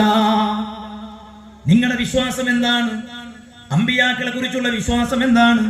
നോക്കൂ, എല്ലാ പ്രവാചകന്മാരും സാധാരണ മനുഷ്യര് തന്നെ. മുജാഹിദിന്റെ 3ാം തരത്തിലേക്ക് തയ്യാറാക്കിയ ഇസ്ലാമിക വിശ്വാസങ്ങൾ എന്ന് പറയുന്ന പാഠം, അതിന്റെ 7ാമത്തെ പേജ്, അതിൽ നിങ്ങൾക്ക് കാണാം ചെറിയ കുട്ടികളെ ഇവര് പഠിപ്പിക്കുന്നത് എല്ലാ പ്രവാചകന്മാരും സാധാരണ മനുഷ്യരാണ്. ഓ എന്റെ ഉമ്മമാരെ, അമ്പിയാക്കൾ സാധാരണക്കാരാണോ? നമ്മളെ നേതാവ് മുത്തുനബി തങ്ങൾ സാധാരണക്കാരാണോ? നമ്മൾ വാഹനം ഓടിക്കുമ്പോൾ എന്തിനാ സൈഡ് കണ്ണാടി? പിറകിലുള്ളത് ശ്രദ്ധിക്കാനാണ് സൈഡ് കണ്ണാടി. വാഹനം പിറകിൽ നിന്ന് വരുന്നുണ്ടോ? നമ്മൾ കട്ട് ചെയ്യുമ്പോ സൈഡ് കണ്ണാടി നോക്കണം. മുന്നിലേക്ക് നോക്കുമ്പോ പിറകിലുള്ളത് കാണാൻ നമുക്ക് കഴിയുന്നില്ല. അള്ളാന്റെ റസൂലിനെ സംബന്ധിച്ചിടത്തോളം മുന്നിലേക്ക് നോക്കുമ്പോ പിറകിലുള്ളത് കാണാം. നബി സാധാരണ മനുഷ്യനാണോ? അള്ളാഹുവിന്റെ റസൂല് മക്കയിലുള്ള സമയത്ത് 40 വയസ്സെത്തുന്നതിന്റെ മുമ്പ് തന്നെ, നുബുവത്ത് കിട്ടുന്നതിന്റെ മുമ്പ് തന്നെ മക്കയിലെ കല്ല് നബിയോട് സലാം പറയുന്നു. കല്ല് സലാം പറയുന്നത് സാധാരണ മനുഷ്യരോടാണോ? ഇനി തീർന്നില്ല, ഇവരുടെ നേതാവാണ്. നിങ്ങൾ ആലോചിച്ചു നോക്ക്, ഡോക്ടർ ഉസ്മാൻ. ആ ഡോക്ടർ ഉസ്മാൻ എഴുതിയ ശബാബിലെ 88 ഫെബ്രുവരി മാസത്തിലെ ശബാബിലെ 8ാമത്തെ പേജ്, അതിൽ ഇവർ എഴുതുകയാണ്, അവരും മനുഷ്യര് മാത്രമായിരുന്നു, പ്രവാചകന്മാരെ പറ്റി അങ്ങനെയാണ് വിശ്വസിക്കേണ്ടത്, മറിച്ചുള്ള വിശ്വാസം ഇസ്ലാമിക വിശ്വാസമല്ല. പ്രവാചകന്മാർ സാധാരണ മനുഷ്യ പ്രകൃതിയുള്ള മനുഷ്യരായിരുന്നു എന്ന് പറയുന്നവരല്ല ഇസ്ലാമിൽ നിന്ന് പുറത്തു പോവുക. നേരെ മറിച്ചാണ് സംഗതിയുടെ കിടപ്പ്. നബി സാധാരണ പ്രകൃതിക്കാരനാണത്രേ ഉമ്മ. ഏത് നബിയാണ് ഇവര് വിശ്വസിക്കാൻ പറയുന്നത്? ഞങ്ങൾ വിശ്വസിക്കുന്ന ഈ ഉമ്മത്തിന്റെ ചങ്കിലെ ചോരയായ, കരളിന്റെ കഷ്ണമായ, മദീനയിലെ കുബ്ബത്തുൽ ഖദറാഗിന്റെ ചുവട്ടിൽ കൊടുക്കുന്ന ലോകത്തെ കോടാനുകോടി മുസ്ലിമീങ്ങളുടെ ആവേശവും വികാരവുമായ സയ്യിദുൽ വജൂദ് മുഹമ്മദ് മുസ്തഫ സല്ലല്ലാഹു അലൈഹി വസല്ലമ തങ്ങള് സാധാരണ പ്രകൃതിക്കാരനല്ല. അല്ലാഹുവിന്റെ റസൂൽ പഠിപ്പിച്ച ഹദീസിൽ പറയുന്നത്, ഇന്നി ലസ്തു കഹൈഅതികും, ഞാൻ നിങ്ങളെ പ്രകൃതിക്കാരനല്ല. ഇന്നി ലസ്തു കഅഹദിൻ മിൻകും, ഞാൻ നിങ്ങളിൽ ഒരാളെ പോലെയുമല്ല. ഇത് നബി തങ്ങൾ പറയുന്നു. ഇയാൾ പറയാ അങ്ങനെ വിശ്വസിച്ചാലാണ് യഥാർത്ഥത്തിൽ ഇസ്ലാം നിൽക്കാൻ കഴിയുള്ളൂ. സാധാരണ പ്രകൃതിക്കാരെന്ന് വിശ്വസിക്കണം. നിങ്ങൾ ആലോചിച്ച് നോക്കി, എന്താണ് ഇവരെ തകരാറെന്നല്ലേ? ഇവർക്ക് എന്താണ് കുഴപ്പമെന്നല്ലേ? ഇനി നീർന്നില്ല സുഹൃത്തുക്കളെ, ജീർണിച്ച ജഡങ്ങളെന്നാണ്. ഉമ്മമാരെ, നിങ്ങള് മദീനത്ത് പോയിട്ടില്ലേ? മദീനത്ത് നിങ്ങൾ പോയിട്ടില്ലേ? ഹജ്ജിന് പോകുന്നവര് മദീനത്ത് പോകും. നമ്മൾ അങ്ങനെയാണ്. ഇവരുടെ വിശ്വാസം എന്താണ്? ഇവര് എഴുതി വെച്ചിട്ടുണ്ട്, സുബ്ഹാനല്ലാഹ്, നബി സല്ലല്ലാഹു അലൈഹി വസല്ലമ തങ്ങളുടെ സിയാറത്ത് ചെയ്യാൻ വേണ്ടി മാത്രം അവിടെ ചെല്ലുന്നത് കുറ്റകരമാണത്രേ. കേൾക്കണം ഉമ്മമാരെ, മുസ്ലിം ജമാഅത്തെ തണ്ണിക്കടവില് എന്തിനാണ് ഈ സമയത്ത് വേദി കെട്ടിയത്? അല്ലാഹുവിന്റെ റസൂലിന്റെ പരിശുദ്ധമായ മദീനയിലെ ഖബർ ശരീഫ് ഒന്ന് സിയാറത്ത് ചെയ്യാൻ പോകുന്നത് അത് ബിദ്അത്താണെന്നാണ് എഴുതിയത്. ആര്? മദ്രസ പാഠപുസ്തകം 5ാം ക്ലാസ് വിസ്ഡം ഗ്രൂപ്പ് എന്ന് പറയുന്ന ഈ കേരളത്തിലെ ചെറുപ്പക്കാരെ IS തീവ്രവാദത്തിലേക്ക് കൊണ്ടുപോകുന്നതിൽ പ്രധാന പങ്ക് വഹിച്ചുകൊണ്ടിരിക്കുന്ന മുജാഹിദ് പ്രസ്ഥാനം. ആ മുജാഹിദ് പ്രസ്ഥാനത്തിന്റെ മദ്രസയിലേക്ക് തയ്യാറാക്കിയ 5ാം ക്ലാസ്സിലെ പുസ്തകത്തിൽ എന്താ പറയുന്നത് അറിയോ? ഞാൻ വായിച്ചു തരാം. മദീന സന്ദർശനത്തിന്റെ ലക്ഷ്യം നബിയുടെ പള്ളി സന്ദർശനവും അവിടെയുള്ള നിസ്കാരവും മാത്രമാകണം. നബിയുടെ ഖബർ സന്ദർശിക്കുക എന്ന ലക്ഷ്യം വെച്ച് മദീന സന്ദർശനം നടത്തുന്നത് ബിദ്അത്തായി മാറും. നഊദു ബില്ലാഹ്. എന്തേ കാരണം? ഇവർക്ക് അഷ്റഫുൽ ഖൽഖ് സല്ലല്ലാഹു അലൈഹി വസല്ലമ തങ്ങളോട് ഖൽബിൽ ഇത്തിരി സ്നേഹമുണ്ടോ മുഅ്മിനീങ്ങളെ? എത്ര വലിയ വെറുപ്പിന്റെ ആശയമാണ് ഇവർ പ്രചരിപ്പിക്കുന്നത്. നഊദു ബില്ലാഹ്. അല്ലാഹു തആല ഇവരുടെ ശർറിൽ നിന്ന് ഈ ഉമ്മത്തിനെ കാത്തു രക്ഷിക്കുമാറാകട്ടെ. ഒരു വിശ്വാസിയുടെ ഖൽബ് മദീനയിലേക്കല്ലേ ഉൾവലിയുന്നത്. അവിടുന്ന് പറഞ്ഞത് എന്താണ്? ഇന്നൽ ഈമാന ലയഗ്രിസു ഇലൽ മദീന. ഈമാൻ മദീനയിലേക്ക് ഉൾവലിയുമെന്നാണ്. കമാ തഗ്രിസുൽ ഹയ്യതു ഇലാ ജുഹരിഹാ. പാമ്പ് മാളത്തിലേക്ക് വലിയുന്നത് പോലെ ഈമാനുള്ളവന്റെ കൽബ് മദീനയിലേക്കാ. ഏത് മദീന പോകുന്നതാണ് ബിദ്അത്തെന്ന് പറഞ്ഞത്? ഏത് നേതാവിന്റെ ഖബർ സന്ദർശിക്കുന്നതാണടാ ബിദ്അത്തെന്ന് കുട്ടികളെ പഠിപ്പിക്കുന്നത്? എന്ത് തോന്നിയവാസമാ നിങ്ങൾ പഠിപ്പിക്കുന്നത്? എന്ത് വൃത്തികേടാ പഠിപ്പിക്കുന്നത്? അഷ്റഫുൽ ഖൽഖ് സല്ലല്ലാഹു അലൈഹി വസല്ലമ തങ്ങൾ പറഞ്ഞതെന്താ? മൻസാറ ഖബരി വജബതു ലഹു ശഫാഅതി. എന്റെ ഖബർ വല്ലവനും സന്ദർശിച്ചാൽ എന്റെ ശഫാഅത്ത് അവർക്ക് നിർബന്ധമായി. ഹജ്ജിന് പോയിട്ട് ഖബർ സന്ദർശനത്തിന് പോകാത്തവനെ സംബന്ധിച്ചുകൊണ്ട് അല്ലാഹുവിന്റെ റസൂൽ പറയുന്നില്ലേ, മൻ ഹജ്ജ, ഒരാള് ഹജ്ജ് ചെയ്തു എന്നിട്ട് ഫസാറ ഖബരി ബഅദ വഫാതി, എന്റെ വഫാത്തിന് ശേഷം എന്റെ ഖബറിന്റെ അടുത്ത് വന്ന് എന്നെ സിയാറത്ത് ചെയ്യുകയാണെങ്കിൽ ഫകഅന്നമാ സാറനി ഫീ ഹയാതി, അവൻ ജീവിതകാലത്ത് എന്റെ അടുത്ത് വന്നവനെ പോലെയാണെന്ന് അഷ്റഫുൽ ഖൽഖ് മുഹമ്മദ് മുസ്തഫ. ഇവര് കുട്ടികളെ പഠിപ്പിക്കണം എന്താണ്? നന്നായിട്ട് മനുഷ്യന്മാർ ആലോചിക്കണം, ആളുകൾ ചിന്തിക്കണം. എത്ര വലിയ വിവരക്കേടാണ് ഇവർ പറയുന്നത്. അഷ്റഫുൽ ഖൽഖ് സ്വല്ലല്ലാഹു അലൈഹി വസല്ലം തങ്ങളെ ഖബറൊന്ന് സന്ദർശിക്കാൻ അവിടെ പോകുകയാണെങ്കിൽ ആകെയുള്ള ലക്ഷ്യം എത്ര അറിയോ? ആ പള്ളിക്കത്തെ നിസ്കാരം മാത്രമായിരിക്കണം. നിങ്ങൾ ആലോചിച്ച് നോക്കി, ഇവനിക്ക് ഓതാൻ കഴിയോ?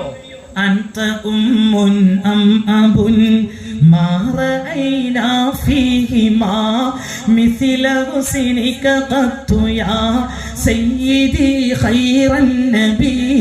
സ്വന്തം ഉമ്മ ബാപ്പയിൽ പോലും ഞങ്ങൾ കണ്ടില്ല അങ്ങയുടെ നന്മ പോൽ ആരെയും നബി പുണ്യരെ. അസ്സലാത്തു അലൻ നബി വസ്സലാമു അലർ റസൂൽ അശ്ശഫീഇൽ അബ്തഹി വൽ ഹബീബിൽ അറബി. ഈ തോന്നിയാസം പഠിപ്പിക്കണ നിങ്ങളെ വക്കാലത്ത് പത്രം വേണ്ട. ഞങ്ങൾക്ക് മുത്തുനബിന്റെ മൗലൂദ് ഓതാനേ നിങ്ങളെ ആവശ്യം ഞങ്ങൾക്ക് ആവശ്യമില്ല. നിങ്ങളെ ഉപദേശം ഞങ്ങൾക്ക് കേൾക്കണ്ട.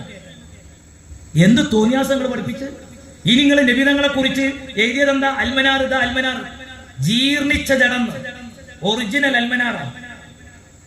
പഴയതെടുക്കുന്ന ഒരാളിൽ നിന്ന് കിട്ടിയത് വെച്ചത്. എൻ്റെ അടുത്ത് കോപ്പി ഉണ്ടായിരുന്നു. അയാൾ പഴയതെടുക്കാൻ പോയപ്പോൾ എന്നോട് പറഞ്ഞു, ഉസ്താദേ ഒരു അൽമനാർ കിട്ടിയിരിക്കണ. എന്നാ കളയേണ്ട അവിടെ വെക്കുകയാണ്. ഞാൻ ചെന്ന് നോക്കുമ്പോ വേണ്ടപ്പെട്ട സാധനം 85 അൽമനാർ ഇതിലാണ് ഉള്ളത്. സുബ്ഹാനല്ലാഹ്. നോക്കിങ്ങൾ ഉമ്മമാരെ ഞാൻ വായിച്ചുതരാം. പിന്നെ വല്ലദീന തദ്ഉന മിൻ ദൂനിഹി മാ യംലികൂന മിൻ ഖിത്മീൻ എന്ന് പറയുന്ന ആയത്ത്, ഇൻ തദ്ഉഹും ലാ യസ്മഉ ദുആഅക്കും വലൗ സമീഉ മസ്തജാബു ലക്കും എന്നുള്ള ഫാത്തിറിലെ 14ാമത്തെ ആയത്ത്. ഈ 13, 14ാമത്തെ ആയത്ത് കൊടുത്തിട്ട് ഇവർ പറയണം, കബറുകളിൽ ജീർണിച്ച ജഡങ്ങളായി മാറിയ ആ പുണ്യവാളന്മാർക്ക് എങ്ങനെ മറ്റുള്ളവരുടെ ഗുണവും ദോഷവും മറ്റുള്ളവർക്ക് ഗുണവും ദോഷവും ചെയ്യാൻ കഴിയും? അമ്പിയാക്കളെ കുറിച്ചാണ് പറയുന്നത്. എന്നിട്ട് കേട്ടോളി. നബി തിരുമേനിയുടെ റൗള ഷരീഫിൽ വന്ന് അവിടുത്തെ വിളിക്കുകയും സഹായമർത്ഥിക്കുകയും അള്ളാഹുവിൽ ശുപാർശ നടത്താൻ അപേക്ഷിക്കുകയും ചെയ്യുന്നവരും ഈ കൂട്ടത്തിൽ പെടുന്നു.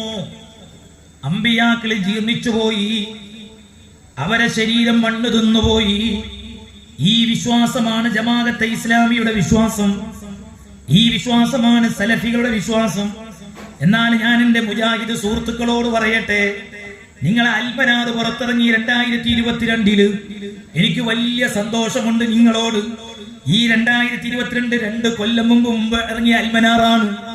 ഈ അൽമനാറിൽ നിങ്ങൾ ഇതാ ഇമാം സുയൂത്തിയെ പരിചയപ്പെടുത്തുന്നുണ്ട്. ഒരു കാലഘട്ടത്തില് ഇമാം സുയൂത്തി കള്ളനാണെന്നാ നിങ്ങൾ പറയാറുള്ളത്. അയാളെ വിശ്വസിക്കാൻ കൊള്ളൂലെന്നാ പറയാറുള്ളത്. ഇപ്പൊ ഇമാം സുയൂത്തിയെ കുറിച്ച് ഇവർ എഴുതുന്നത് കേട്ടോളി. ഞാൻ അതൊന്ന് ആദ്യം പറയാം. സുയൂത്തി ഇമാം ഒക്കെ നിങ്ങൾക്ക് ഇഷ്ടപ്പെട്ട ആളായി മാറിയിട്ടുണ്ട്. ഇബ്നുൽ ഖുതുബ് അഥവാ പുസ്തകപുത്രൻ എന്ന പേരിൽ പ്രസിദ്ധനായ മഹാപണ്ഡിതനാണ് ഇമാം സുയൂത്തി. ഹിജറാബ്ദം 9ാം നൂറ്റാണ്ട് സംഭാവന ചെയ്ത അനേകം പ്രതിഭകളിൽ ഏറെ ശ്രദ്ധേയനാണ് സുയൂത്തി.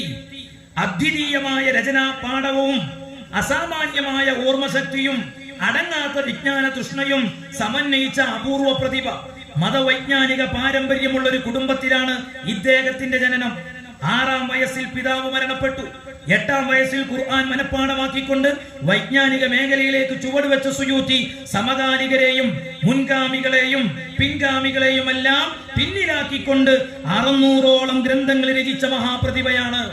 ആ ഗ്രന്ഥങ്ങളെല്ലാം തന്നെ ഇസ്ലാമിക വൈജ്ഞാനിക മേഖലയിൽ ഇന്നും പ്രസക്തമായി നിൽക്കുന്നു എന്നത് അദ്ദേഹത്തിന്റെ പാണ്ഡിത്യത്തിന്റെ ആധികാരികതക്കുള്ള തെളിവും കൂടിയാണ്.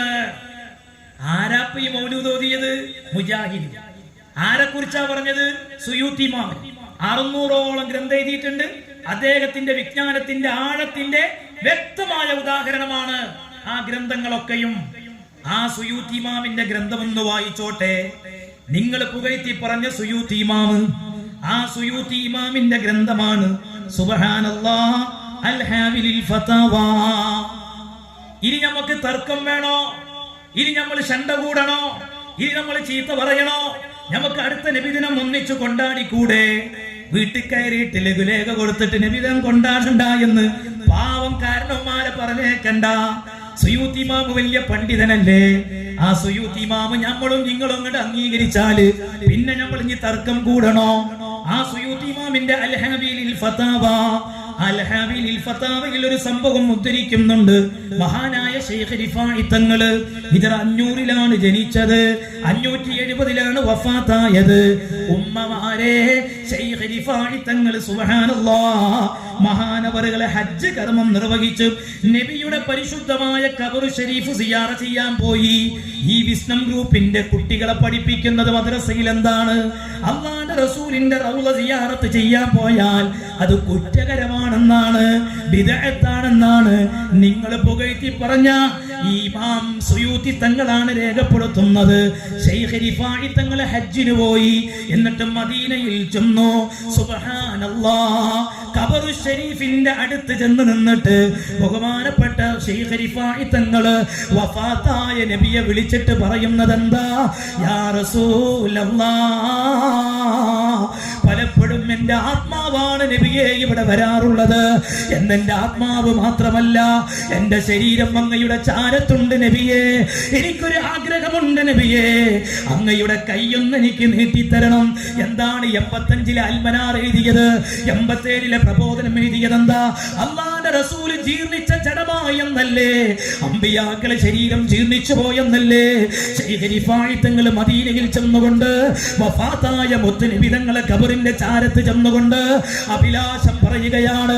അല്ലാഹുവിന്റെ റസൂലിനെ വിളിച്ചിട്ട് പറയുന്നത്, എനിക്ക് ആഗ്രഹമുണ്ട് നബിയെ, അങ്ങയുടെ കൈയൊന്ന് എനിക്ക് നീട്ടിത്തരണം. ഉമ്മമാരെ, ശൈഖ് റിഫാഇ തങ്ങൾ നബി മരിച്ചതിന് ശേഷം വഫാത്തായിട്ട് ഹജ്ജിന് പോയിട്ട് ഇവരെഴുതിയ നോക്കണ്ടെങ്കിൽ ശൈഖ് റിഫാഇ തങ്ങൾ മദീന സിയാറത്തൊക്കെ പോയി. എന്നിട്ട് ഖബറിന്റെ അടുത്ത് ചെന്നിട്ട് പറയാ, നബിയെ, എന്റെ ആത്മാവാണ് പലപ്പോഴും ഇവിടെ വരാനുള്ളത്, ഞാനിങ്ങോട്ട് പലപ്പോഴും എത്താറില്ല. ഇന്ന് ശൈഖ് റിഫാഇയുടെ ആത്മാവല്ല, ശരീരമുണ്ട് നബിയെ, അങ്ങയുടെ ചാരത്തുണ്ട് നബിയെ. എനിക്കൊരു ആഗ്രഹമുണ്ട് നബിയെ. എന്താണ് ആഗ്രഹം? മരിച്ചുപോയ, വഫാത്തായി പോയ ഖബറിൽ കിടക്കുന്ന നബിനെ വിളിച്ചിട്ട് പറയാ, നിങ്ങളെ കയ്യൊന്ന് എനിക്ക് തരുമോ, കയ്യൊന്ന് എനിക്ക് തരുമോ. എന്നിട്ട് ചോദിച്ചിട്ട് എന്തെങ്കിലും നടന്നോ? ശൈഖ് റിഫാഇ തങ്ങളെ കുറിച്ച് നിങ്ങൾ വാനോളം പുകഴ്ത്തി പറഞ്ഞ സുയൂത്തി ഇമാം രേഖപ്പെടുത്തണ ഞാൻ വായിച്ചുതരാം. ഇനി നമ്മൾ തമ്മിൽ തല്ലണോ? നമുക്കൊന്നായിക്കൂടെ? നന്നാക്കി, നിങ്ങൾ ചിന്തിച്ചിട്ട് നന്നായി. പ്രതീക്ഷ ഉണ്ട് നിങ്ങൾ നന്നാകുന്നുള്ളത്. കൽബിൽ കുരുട്ട് ഒഴിവാക്കിയാൽ മതി. അങ്ങനെ പെട്ടെന്ന് ഓല് കാണിച്ചിട്ട് നമ്മൾ നന്നാ നിൽക്കണ്ട. ഞമ്മക്കണ്ട് തള്ള ആൽമനാർ എന്ന് വിചാരിക്കല്ലേ. നിങ്ങൾ കൊള്ളി അൽമനാർ ദയവത് എഴുതിയത് ഇഞ്ഞി തിരുത്തല്ലേ. എഴുതിയത് ഇഞ്ഞിങ്ങളെ തിരുത്താതെ മര്യാദക്ക് കേൾക്കി. എന്താണ് ശൈഖ് റിഫാഇ തങ്ങൾക്ക് കിട്ടുന്നത്? അവിടെ വെച്ച് മഹാനവറുകൾ പാടുന്നത് എന്താണ്? ഫി ഹാലത്തിൽ ബുദിറു ഹി കുൻതു ഉർസിലുഹാ തുഖബ്ബിലുൽ അർള അന്നി വഹിയ നാഇബതി വഹാദിഹി നൗബത്തുൽ അസ്ബാഹി ഖദ് ഹളറത് ഫംദുദി യമീനക കൈ തുഹ്ലാ ബിഹാ ശഫതി. മനോഹരമായിട്ട് ശൈഖ് റിഫാഇ തങ്ങൾ ഇതിങ്ങനെ പാടുകയാണ്. എന്നിട്ട് എന്താ ഉണ്ടായത്? അത് സുയൂത്തി ഇമാം പറയാണ്, ഫഖറജത്തിൽ യദു ശരീഫതു മിനൽ ഖബരി ശരീഫ്, ഖബർ ശരീഫിൽ നിന്ന് ശറഫുള്ള കയ്യതാ പുറത്തേക്ക് വരികയാണ്. ഉമ്മ വഫാത്തായി പോയ മുത്തുനബി തങ്ങൾ കൈ നീട്ടി കൊടുക്കുകയാണ്. ഫഖബ്ബലഹാ,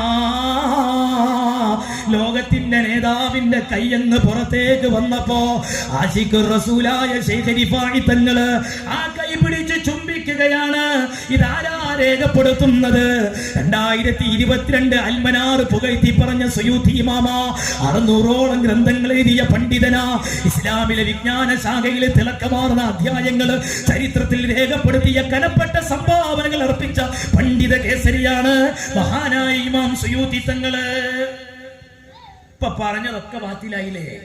നിങ്ങളെ പുതിയ അടവാ മമ്പുറം തങ്ങൾ നിങ്ങളാള്, സൈനുദ്ദീൻ മഖ്ദൂം നിങ്ങളാള് ഒക്കെ. ഇപ്പൊ നിങ്ങൾ എന്താ വെച്ചാൽ ഓലൊന്ന് കൂട്ടിപ്പിടിക്കാതെ നിങ്ങള് മാപ്പിളജാതി എന്നുള്ള അഡ്രസ്സിൽ നിങ്ങൾക്ക് അറിയപ്പെടാൻ കഴിയില്ല എന്നുള്ള തിരിച്ചറിവാ. അത് ഞങ്ങൾക്കും അറിയാം. പക്ഷെ ഓലെ കൂട്ടിപ്പിടിക്കുമ്പോൾ നിങ്ങൾ ആലോചിക്കണം. ഓല് പഠിപ്പിച്ചൊരു ആദർശം ഏതാണെന്ന് നിങ്ങൾ ചിന്തിക്കണം. ഓല് പഠിപ്പിച്ചൊരു ആദർശം ഏതാണെന്ന് നിങ്ങൾ ചിന്തിക്കണം, നിങ്ങൾ മനസ്സിലാക്കണം. ഞാൻ ആലോചിക്കുകയാണ്, ഇവിടെ വന്ന് പ്രസംഗിച്ച മൗലവി ഉമ്മമാരോടൊക്കെ ആദ്യമൊക്കെ അയാൾ നല്ല വയലു പറഞ്ഞു, വയലു പറയുമ്പോൾ അങ്ങനെ നീട്ടിയൊക്കെ പറയുന്നു. പിന്നെ മൂപ്പര് ഇങ്ങനെ പതുക്കെ പതുക്കെ കടന്നിട്ട് മമ്പർത്തത്വങ്ങളും വിരീശേക്കും നാരിയത്തു സ്വലാത്തും കാര്യമായിട്ട് മൂപ്പര് ഇവിടെ വന്നിട്ടൊരു ഉപദേശം കൊടുത്തൊരു ഉപദേശം കാര്യങ്ങൾ, നാരിയത്തു സ്വലാത്തൊന്നും ചൊല്ലണ്ട. ഞാൻ ചോദിക്കണം മുജാഹിദേ, നാരിയത്തു സ്വലാത്തിൽ എന്താ കുഴപ്പം? എന്താ കുഴപ്പം? അത് ചൊല്ലണത് നബി ചൊല്ലില്ല എന്നുള്ളതുകൊണ്ടാ. നിങ്ങൾ എത്ര സ്വലാത്ത് നിങ്ങളെ മാവോണ്ട് നബി പഠിപ്പിക്കാത്ത സ്വലാത്ത് നിങ്ങൾ പ്രസംഗം തുടങ്ങുമ്പോൾ ചൊല്ലുന്നത് ഞാൻ തെളിയിച്ചുതരാം. അങ്ങനത്തെ ഒരു സ്വലാത്ത് നിങ്ങൾ ചെല്ലുന്ന സ്വലാത്തുണ്ട്, അത് നബി ചൊല്ലി നിങ്ങൾ തെളിച്ചെന്നാണ്. നിങ്ങളെ ബുക്കിൽ ഇഷ്ടം പോലെ സ്വലാത്ത് ഞാൻ കാണിച്ചു തരാം. നബി ചെയ്തില്ല നിങ്ങൾ അല്ല മൂല്യരെ, അതവിടെ കെട്ടത് രണ്ടാമത്തതാ. പിന്നെ എന്തേ പ്രശ്നം? എന്താ നിങ്ങൾ നാരിയത്ത് സ്വലാത്ത് ചെല്ലണത്? അല്ലാഹു സ്വല്ലി സ്വലാത്തൻ കാമില വസല്ലിം സലാമൻ താമൻ എന്ന് പറഞ്ഞിട്ട് എന്താ ചെല്ലണത്? തൻഹല്ലു ബിഹിൽ ഉഖദു വതൻഫരിജു ബിഹിൽ ഖുറബു വതുഖ്ളാ ബിഹിൽ ഹവായിജു വതുനാലു ബിഹിൽ റവായിബു. ലേ നബി കാരണമായിട്ട് കെട്ടിക്കൊടുക്ക കഴിയും. നബി കാരണമായിട്ട് നമ്മൾ ആവശ്യങ്ങളൊക്കെ നിർവഹിച്ചു കിട്ടും. ആ നബി കാരണമായിട്ട് മഴ കിട്ടും. ഇതൊക്കെ നബി കാരണമായിട്ടാണ് മൂപ്പര് ചോദിക്കുന്നത്. ഫൈസലിന്റെ സീറ്റ് നോക്കി പ്രസംഗിച്ചാൽ നടന്ന് അങ്ങനെ തന്നെ പറയാ. ഷാഫി ഇമാമിനൊക്കെ വലിയ മഹത്വങ്ങളും പറയുന്നുണ്ടല്ലോ. ഞാൻ ചോദിക്കട്ടെ, ആ ഷാഫി ഇമാമിനേക്കാളും വലിയ വിവരം നിങ്ങൾക്കൊക്കെ? ആ ഷാഫി ഇമാമിന്റെ അരിസാല എന്ന് പറയുന്ന ഗ്രന്ഥം, ആ അരിസാല എന്ന് പറയുന്ന ഗ്രന്ഥത്തിന്റെ 18ാമത്തെ പേജ്, 118ാമത്തെ പേജ് നിങ്ങളൊന്ന് അർത്ഥം വെക്കണം, അതൊന്ന് പഠിച്ചു നോക്കണം. ഷാഫി ഇമാം പറയുന്നത് എന്താണ്? ഫലം തുംസി ബിനാ നിഅമത്തുൻ ലഹറത് വലാ ബതനത് നിൽന ബിഹാ ഹല്ലം ഫീ ദീനിൻ വദുനിയാ ഔ ദുഫിഅ ബിഹാ അന്നാ മക്റൂഹും ഫീഹിമാ വഫീ വാഹിദിൻ മിൻഹുമാ ഇല്ലാ വമുഹമ്മദുൻ സ്വല്ലല്ലാഹു അലൈഹി വസല്ലം സബബുഹാ അൽ ഖായിദു ഇലാ ഖൈരിഹാ വൽ ഹാദി ഇലാ റുഷ്ദിഹാ. എന്താ ഷാഫി ഇമാം പറഞ്ഞത്? ഷാഫി ഇമാം എത്ര വലിയ പണ്ഡിതനാണ്! ലക്ഷക്കണക്കിന് ഹദീസ് മനപ്പാടമുള്ള പണ്ഡിതനല്ലേ? നമുക്ക് എന്ത് നിഅമത്ത് കിട്ടുന്നുവെങ്കിലും ഓ എന്റെ മുഅ്മിനീങ്ങളെ, ഷാഫി ഇമാം പറയാണ്, പ്രത്യക്ഷത്തിലുള്ളതാകട്ടെ പരോക്ഷമായി ലഭിക്കുന്നതാകട്ടെ, അത് നമ്മിലേക്ക് എത്തുന്നതിന്റെ കാരണം മുഹമ്മദ് മുസ്തഫ സല്ലല്ലാഹു അലൈഹി വസല്ലമ തങ്ങളാ. നമുക്കൊരു ആഫത്ത് തടയപ്പെടുന്നത്, നമുക്കൊരു ബലാഗ് നീങ്ങിക്കിട്ടുന്നത്, നമുക്കൊരു മുസീബാത്ത് തട്ടിമാറി പോകുന്നത്, അതിന്റെ സബബ് മുഹമ്മദ് മുസ്തഫ സല്ലല്ലാഹു അലൈഹി വസല്ലമയാണ് എന്ന് ശാഫിഈ ഇമാം പറയുന്നു. അതന്നല്ലേ നാരിയത്ത് സ്വലാത്തിലുമുള്ളത്. ഇനി ഞാൻ ചോദിക്കട്ടെ, മഴ കിട്ടുമെന്നതാണോ അള്ളാഹുവിന്റെ റസൂല് മുഖാന്തിരമായി മഴ ലഭിക്കുമെന്നുള്ളതാണോ കാരണം? എങ്കിൽ നിങ്ങൾ ബുഖാരി ഒന്ന് മറിക്കൂ. 1008ാമത്തെ ഹദീസ് ഒന്ന് നോക്ക് നിങ്ങൾ. അബ്ദുല്ലാഹ് ഇബ്നു ഉമർ തങ്ങൾ ചൊല്ലുന്ന ഒരു പദ്യം കാണാം. ബുഖാരിയിലല്ലേ മൗലവിമാരെ? ഫൈസലിന്റെ സീറ്റും വാങ്ങി പ്രസംഗിച്ചാ നടന്നാ പോരാ, വിവരമുള്ള ഉസ്താദുമാരിൽ നിന്ന് ആയത്തും ഹദീസും പഠിക്കാൻ നോക്ക്, കിതാബോധി പഠിക്കാൻ നോക്ക്. ബുഖാരി ഉദ്ധരിക്കുന്നത് കാണാം. അബ്ദുല്ലാഹ് ഇബ്നു ഉമർ തങ്ങൾ ചൊല്ലുന്ന പദ്യം കാണാം. ബുഖാരിയിലാണ്. നബി തങ്ങൾ മുഖേന മഴ ലഭിക്കുമെന്ന് നാരിയത്ത് സ്വലാത്തിൽ പറഞ്ഞാൽ വലിയ പ്രശ്നമാണല്ലേ? എന്നാ ബുഖാരിയിലുള്ളത് ഞാൻ പറഞ്ഞോട്ടെ. അബ്ദുല്ലാഹ് ഇബ്നു ഉമർ തങ്ങൾ ചൊല്ലിയ പദ്യം പാടിക്കോട്ടെ. വ അബിയല യുസ്തസ്തൽ വമാമു ബിവജിഹി തിമാലുൽ യതാമാ ഇസ്മതുൽ ലിൽറാമിലി. ബഹുമാനപ്പെട്ട മുത്തുനബി തങ്ങളിലൂടെയാണ് മഴ ലഭിക്കുന്നത് എന്ന് അബ്ദുല്ലാഹ് ഇബ്നു ഉമർ തങ്ങൾ പാടിയ പദ്യം ബുഖാരിയിലില്ലേ? ബുഖാരിയിൽ പറയുന്ന കാര്യം നാരിയത്ത് സ്വലാത്തിൽ കണ്ടപ്പോൾ അത് ചൊല്ലാൻ പാടില്ല എന്ന് പറയുന്ന നിങ്ങളുടെ ഉദ്ദേശം ഞങ്ങൾക്കറിയാം. നിങ്ങൾക്ക് നബിതങ്ങളെ കുറിച്ചുള്ള വിശ്വാസം സാധാരണ മനുഷ്യനാണ്. ആ നബിതങ്ങളുടെ ഖബർ ശരീഫ് പോലും സന്ദർശിക്കാൻ പാടില്ല എന്ന് പച്ച മലയാളത്തില് പിഞ്ചു കുട്ടികളെ പോലും നബി വിരോധം പഠിപ്പിക്കുന്ന നിങ്ങളിൽ നിന്ന് ഇസ്ലാം പഠിക്കേണ്ട ഗതികേട് കേരളത്തിലെ മാപ്പിളമാർക്കില്ല. നിങ്ങളിൽ നിന്ന് പഠിക്കേണ്ട ഗതികേട് ഞങ്ങൾക്കില്ല. ഇനി ഞാൻ നിർത്തട്ടെ സുഹൃത്തുക്കളെ. അഷ്റഫുൽ ഖൽഖ് സ്വല്ലല്ലാഹു അലൈഹി വസല്ലം തങ്ങളുടെ മൗലിദ് ഓതുന്നതിനെ സംബന്ധിച്ചുകൊണ്ട് ഇവിടെ അദ്ദേഹം ചില കാര്യങ്ങൾ പറയുകയുണ്ടായി. അദ്ദേഹത്തിന്റെ അജ്ഞതയാണത്, വിവരക്കേടാണത്. എന്തെങ്കിലും പറഞ്ഞ് വിവരക്കേടും പറഞ്ഞു പോയാൽ തിരുത്താൻ ഞങ്ങൾ ഉണ്ടാവില്ല ഞങ്ങൾ കരുതിയത്. എന്താണ് അയാൾ പറഞ്ഞത്? മൗലിദ് അങ്ങനെ ഉണ്ടോ? അങ്ങനെ ഒരു മൗലിദ് ഉണ്ടോ? എന്താ മൗലിദ് പറഞ്ഞാൽ? മൗലിദ് എന്ന് പറഞ്ഞ പ്രകീർത്തനം എന്നാ. അള്ളാഹുവിന്റെ റസൂലിന്റെ പേരിൽ രചിക്കപ്പെട്ട മൗലിദ് ആരെയിരിക്കോട്ടെ, അത് മലയാളത്തിലും പറ്റും, അറബി തന്നെ ആകണമെന്നില്ല. അറബി തന്നെ ആകണമെന്നില്ല. ഞാൻ ചോദിക്കും, നബിന്റെ പേരിൽ മങ്കൂസ് മൗലിദ് വരികയാണ്. എന്താ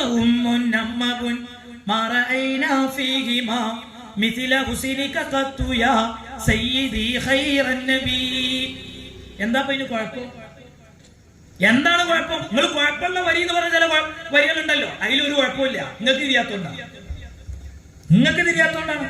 ഞാൻ ചോദിക്കട്ടെ, അള്ളാഹുവിന്റെ റസൂലിനെ കുറിച്ച് മധു പറഞ്ഞ നിങ്ങളൊരു ഒരു പൊറുതിയുടെ ഞങ്ങള് സിറാജുൽ ഹുദ എന്ന് പറഞ്ഞിട്ട്, കുറ്റ്യാടിയല്ല, ഒരു പാഠം പുസ്തകം ഉണ്ടായിരുന്നത് സിറാജുൽ ഹുദ, പാഠം 14 സിറാജുൽ ഹുദ. ആരെ കുറിച്ചറിയാം? KM മൗലവിനെ കുറിച്ച്.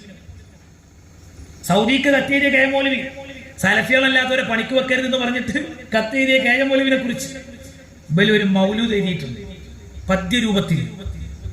ഞാനൊന്ന് പാടിത്തരാം. എന്താ KM മൗലവിനെ കുറിച്ച് നിങ്ങൾ തല്ലിയ തല്ലല് കേട്ടോ നിങ്ങൾ. സിസുദിക്കി കാന അബാ ബക്കരിം ബഹൈദർ ഫീ ശജാഅത്തിൻ ബവദാ ഫിൽ ഹിൽമി ഉസ്മാനാ വകാന ഫീ അദിലിഹി ബൈനൽ വറാ ഉമറാ വഫീ നസിഹതിഹി ലിന്നാസി ലുക്മാനാ. KM മൗലവിനെ കുറിച്ച് പറഞ്ഞാണ്. ഞാൻ അർത്ഥം കൂടി വെച്ചാൽ ഞാൻ നിർത്തുകയാണ്. സത്യം പറയുന്ന കാര്യത്തിൽ KM മൗലവി സിദ്ദീഖ് തങ്ങളെ പോലെയാണ്. തള്ളണം മുജാഹിദീങ്ങളെ, പക്ഷെ മയത്ത് തള്ളണം. സിദ്ദീഖ് തങ്ങൾ എവിടെ കിടക്കണം? ഈ മനുഷ്യൻ എവിടെ കിടക്കണം? നിങ്ങൾ എഴുതിയതാണ് ഇത്. മധുഹോ നമ്മോ, മധുഹോ നമ്മോ. എന്നിട്ട് നിങ്ങൾ പറഞ്ഞെന്താ? ധൈര്യത്തിന്റെ കാര്യത്തിൽ ഇയാൾ അലിയാരി തങ്ങളാണ്. അത് നിങ്ങളെ ഖുർആൻ ക്ലാസ് പറഞ്ഞാൽ ഞങ്ങളോട് പറയും. ആരപ്പ ഈ KM മൗലവി അറിയങ്ങള്? ബ്രിട്ടീഷുകാരെ അറസ്റ്റ് ചെയ്യുമെന്ന് പറഞ്ഞപ്പോ പേടിച്ചിട്ട് ഈ പുളിക്കലിലെ, മലപ്പുറം ജില്ലയിലെ പുളിക്കലിൽ നിന്ന് അന്തിപ്പാതിര നേരത്ത് സ്വന്തം ഭാര്യന്റെ പർദ്ദ ധരിച്ചിട്ട് ആണിന്റെ കോലം മാറി പെണ്ണിന്റെ കോലം കെട്ടിയിട്ട് ബ്രിട്ടീഷുകാരെ കണ്ണിൽ നിന്ന് രക്ഷപ്പെടാൻ അനുയായികളെ ബ്രിട്ടീഷുകാരെ മുമ്പ് പറഞ്ഞയച്ചു കൊടുത്തിട്ട് തിരുവിതാംകൂർക്ക് ഒളിച്ചോടിപ്പോയ ആണും പെണ്ണും കെട്ട ഭീരു എന്നാ ഞങ്ങൾ KM മൗലവിയെ കുറിച്ച് പറയാം. ആ KM മൗലവിയെ കുറിച്ച് നിങ്ങൾ പറഞ്ഞെന്താ? അലിയാരി തങ്ങളെ ധൈര്യം. എങ്ങനെയുണ്ട്? ഇനി തീർന്നില്ല. ഫിൽ ഹിൽമി ഉസ്മാനാ, ഉസ്മാൻ തങ്ങളെ സഹനം. ആരാ മുത്ത്? സിദ്ദീഖ് തങ്ങളെ സത്യസന്ധത, അലിയാരി തങ്ങളെ ധൈര്യം, ഉസ്മാൻ തങ്ങളെ സഹനം. ഇനിയോ ഒരു ഖലീഫി കൂടിയല്ലേ ഖുലഫായിൽ ബാക്കി? ഖുലഫാ റാഷിദീങ്ങളിൽ അത് ഉമർ തങ്ങളല്ലേ? അടുത്ത വരി കേട്ടോളൂ. വകാന ഫീ അദിലിഹി ബൈനൽ വറാ ഉമറാ വഫീ നസീഹതിഹി ലിന്നാസി ലുക്മാനാ. നീതിയുടെ കാര്യത്തിൽ പുള്ളി ഉമർ തങ്ങളെ പോലെ, നസീഹത്ത് കേട്ടാൽ ലുക്മാൻ തങ്ങളെ പോലെ. ആരാ മുതല്? KM മൗലവി. അല്ല, നിങ്ങൾക്ക് ഇതൊക്കെ പറ്റുമോ? നിങ്ങൾക്ക് ഇത് പറ്റുമോ? ഇനിയിപ്പോ നിങ്ങൾ പറയാം അല്ലാഹുവിന്റെ റസൂലിന്റെ മൗലിദ് സ്വഹാബത്ത് ഓതിക്കണോ? മൂപ്പര് ഇവിടെ വന്നിട്ട് കാര്യമായിട്ട് ഇവിടെ വന്നിട്ട് ഇങ്ങനെ ആൾക്കാരോട് വയലിന്റെ രൂപത്തിൽ പറയാ മുസ്ലിമീങ്ങളെ നബി തങ്ങളുടെ മതത് സ്വഹാബത്ത് ഓതിക്കണോ? അപ്പൊ എന്താ സംഭവം? ഫൈസൽ കൊടുത്ത ചീട്ടിൽ അതില്ല. ഫൈസൽ കൊടുത്ത ചീട്ടിൽ മൗലിദൊന്നും കാണുന്നില്ല. അയാള് പറയുന്ന വിവരക്കേടും പ്രസംഗിച്ച് നടക്കരുത് മൗലവിമാരെ. ഞാൻ ചോദിക്കട്ടെ, ബുഖാരി മറിച്ചോളൂ, ബുഖാരി മറിക്കൂ. ആ ബുഖാരിയിൽ നിങ്ങൾക്ക് 1087 ഹദീസായി ഇമാം ബുഖാരി ഉദ്ധരിക്കുന്നത് കാണാം. അബ്ദുല്ലാഹ് ഇബ്നു റവാഹ എന്ന് പറയുന്ന സ്വഹാബി, ആ സ്വഹാബി ചൊല്ലിയ മൗലിദ് ഞാനൊന്ന് പാടിത്തരാം. സ്വഹാബത്ത് മൗലിദ് ഓതിക്കണമെന്നല്ല നിങ്ങളെ സംശയം. സ്വഹാബത്ത് ഓതിയ മൗലിദ് കേട്ടോളി. പറയുന്നത് ബുഖാരി എന്നാണ്. വഫീനാ റസൂലുള്ളാഹി യത്ലു കിതാബഹു ഇദൻ ശക്ക മഅറൂഫുൻ മിനൽ ഫജ്രി സാതിഉ അറാനൽ ഹുദാ ബഅദൽ അമാ ഫഖുലൂബുനാ ബിഹി മുഖിനാതുൻ അന്ന മാ ഖാല വാഖിഉ. ഇതല്ലേ സ്വഹാബത്ത് ചൊല്ലിയ മൗലിദ്? ഇനി വേണോ നിങ്ങൾക്ക്? അല്ലാഹുവിന്റെ റസൂലിന്റെ മദഹ് പറയാൻ വേണ്ടി മദീനത്തെ പള്ളിയിൽ സ്റ്റേജ് ഉണ്ടായിരുന്നില്ലേ? ഹസ്സാൻ ഇബ്നു സാബിത്ത് എത്രയാണ് ചൊല്ലിയിട്ടുള്ളത്? ആ ഹസ്സാൻ ഇബ്നു സാബിത്ത് സുബ്ഹാനല്ലാഹ് ഒരിക്കൽ മുത്തുനബി തങ്ങളെ ഹസ്സാൻ എന്നവരോട് ചോദിക്കുകയാണ്, യാ ഹസ്സാൻ, എന്റെ കൂട്ടുകാരനായ അബൂബക്കറിന്റെ പേരിൽ വല്ല മൗലിദും ഓതിയിട്ടുണ്ടോ? അബൂബക്കറിനെ മദഹ് ചെയ്ത് വല്ലതും പാടിയിട്ടുണ്ടോ എന്ന് അല്ലാഹുവിന്റെ റസൂലിന്റെ ഒട്ടനവധി മദഹുകൾ പാടി പറഞ്ഞ ഹസ്സാൻ ഇബ്നു സാബിത്തിനോട് മുത്തുനബി തങ്ങൾ ഒരു വേള ചോദിച്ചപ്പോ ഹസ്സാൻ ഇബ്നു സാബിത്ത് പറയുന്നത്, ഉണ്ടല്ലോ നബിയേ. അല്ലാഹുവിന്റെ റസൂൽ പറയുകയാണ്, അതൊന്നും എനിക്ക് പാടിത്തരൂ, കേൾക്കട്ടെ. ഭാഷയിൽ എന്താ ഹസ്സാൻ ഇബ്നു സാബിത്തിനോട് അല്ലാഹുവിന്റെ റസൂൽ പറയേണ്ടത്? അല്ല ഹസ്സാനെ, എന്റെ പേര് തന്നെ ചെല്ലാൻ പാടില്ലായിരുന്നു. ഇപ്പൊ എന്റെ കൂട്ടുകാരന്റെ പേരിലും ചൊല്ലിയിട്ട് മുസീബത്ത് ഉണ്ടാക്കി ചെയ്തു എന്നല്ലേ ചോദിക്കണ്ട്. ഫൈസലിന്റെ ഷീട്ട് പ്രകാരമാണെങ്കിൽ അങ്ങനെയല്ലേ പറയണ്ട്. അതേ സമയത്ത് നിങ്ങൾ ആലോചിച്ച് നോക്കിയും അയാള് ചൊല്ലിയ ഹസ്സാൻ ഇബ്നു സാബിത്ത് തങ്ങൾ മുത്തുനബി തങ്ങൾക്ക് ചൊല്ലിക്കൊടുക്കണ വരി ആരെ കുറിച്ചുള്ള മദഹ്? സിദ്ദീഖ് എന്നവരുടെ മദഹ്. എന്താണ് ആ മദീന പറയുന്നത്? വസാനിയസ്നൈനി ഫിൽ വാരിൽ മുനിഫി ബിഹി ത്വാഫൽ അദുബു ബിഹി ഇദ് യസ്അദുൽ ജബല വകാന ഹിബ്ബ റസൂലില്ലാഹി ഖദ് അലിമു മിനൽ ബരിയതി ലം യഅദിൽ ബിഹി റജുലാ. എന്നിട്ട് മുസ്ലിയാരെ ഇത് കേട്ടപ്പോ നബി എന്തേ പറഞ്ഞത്? നബി പറഞ്ഞത് മിണ്ടരുത്, ചെല്ലി പോകരുത് എന്നല്ല, സ്വതക്കത്ത് യാ ഹസാൻ, ഓ ഹസാനെ ഹക്കാണ് പറഞ്ഞത്. ഹുവ കമാ ഖുൽതാ, അദ്ദേഹം നിങ്ങൾ പറഞ്ഞതുപോലെയുള്ള ആള് തന്നെയാ. ആ വരികളിൽ പറഞ്ഞത് പരമസത്യം. എന്താ വേണ്ടത്? ഇത് വിവരമുള്ള സൈനുദ്ദീൻ മഖ്ദൂം എഴുതിയതാ. അപ്പൊ നിങ്ങൾ പറയും അതിൽ നിങ്ങൾ എന്തൊക്കെ പറയുന്നുണ്ട്? എന്താ ഞങ്ങൾ പറയുന്നത്? ദോഷം പൊറുക്കാൻ ഞങ്ങൾ നബിനോട് പറയുന്നില്ലേ? ഇതല്ലേ നിങ്ങൾ ആക്ഷേപം? ഇതല്ലേ നിങ്ങൾ ആക്ഷേപം? എന്താണ്?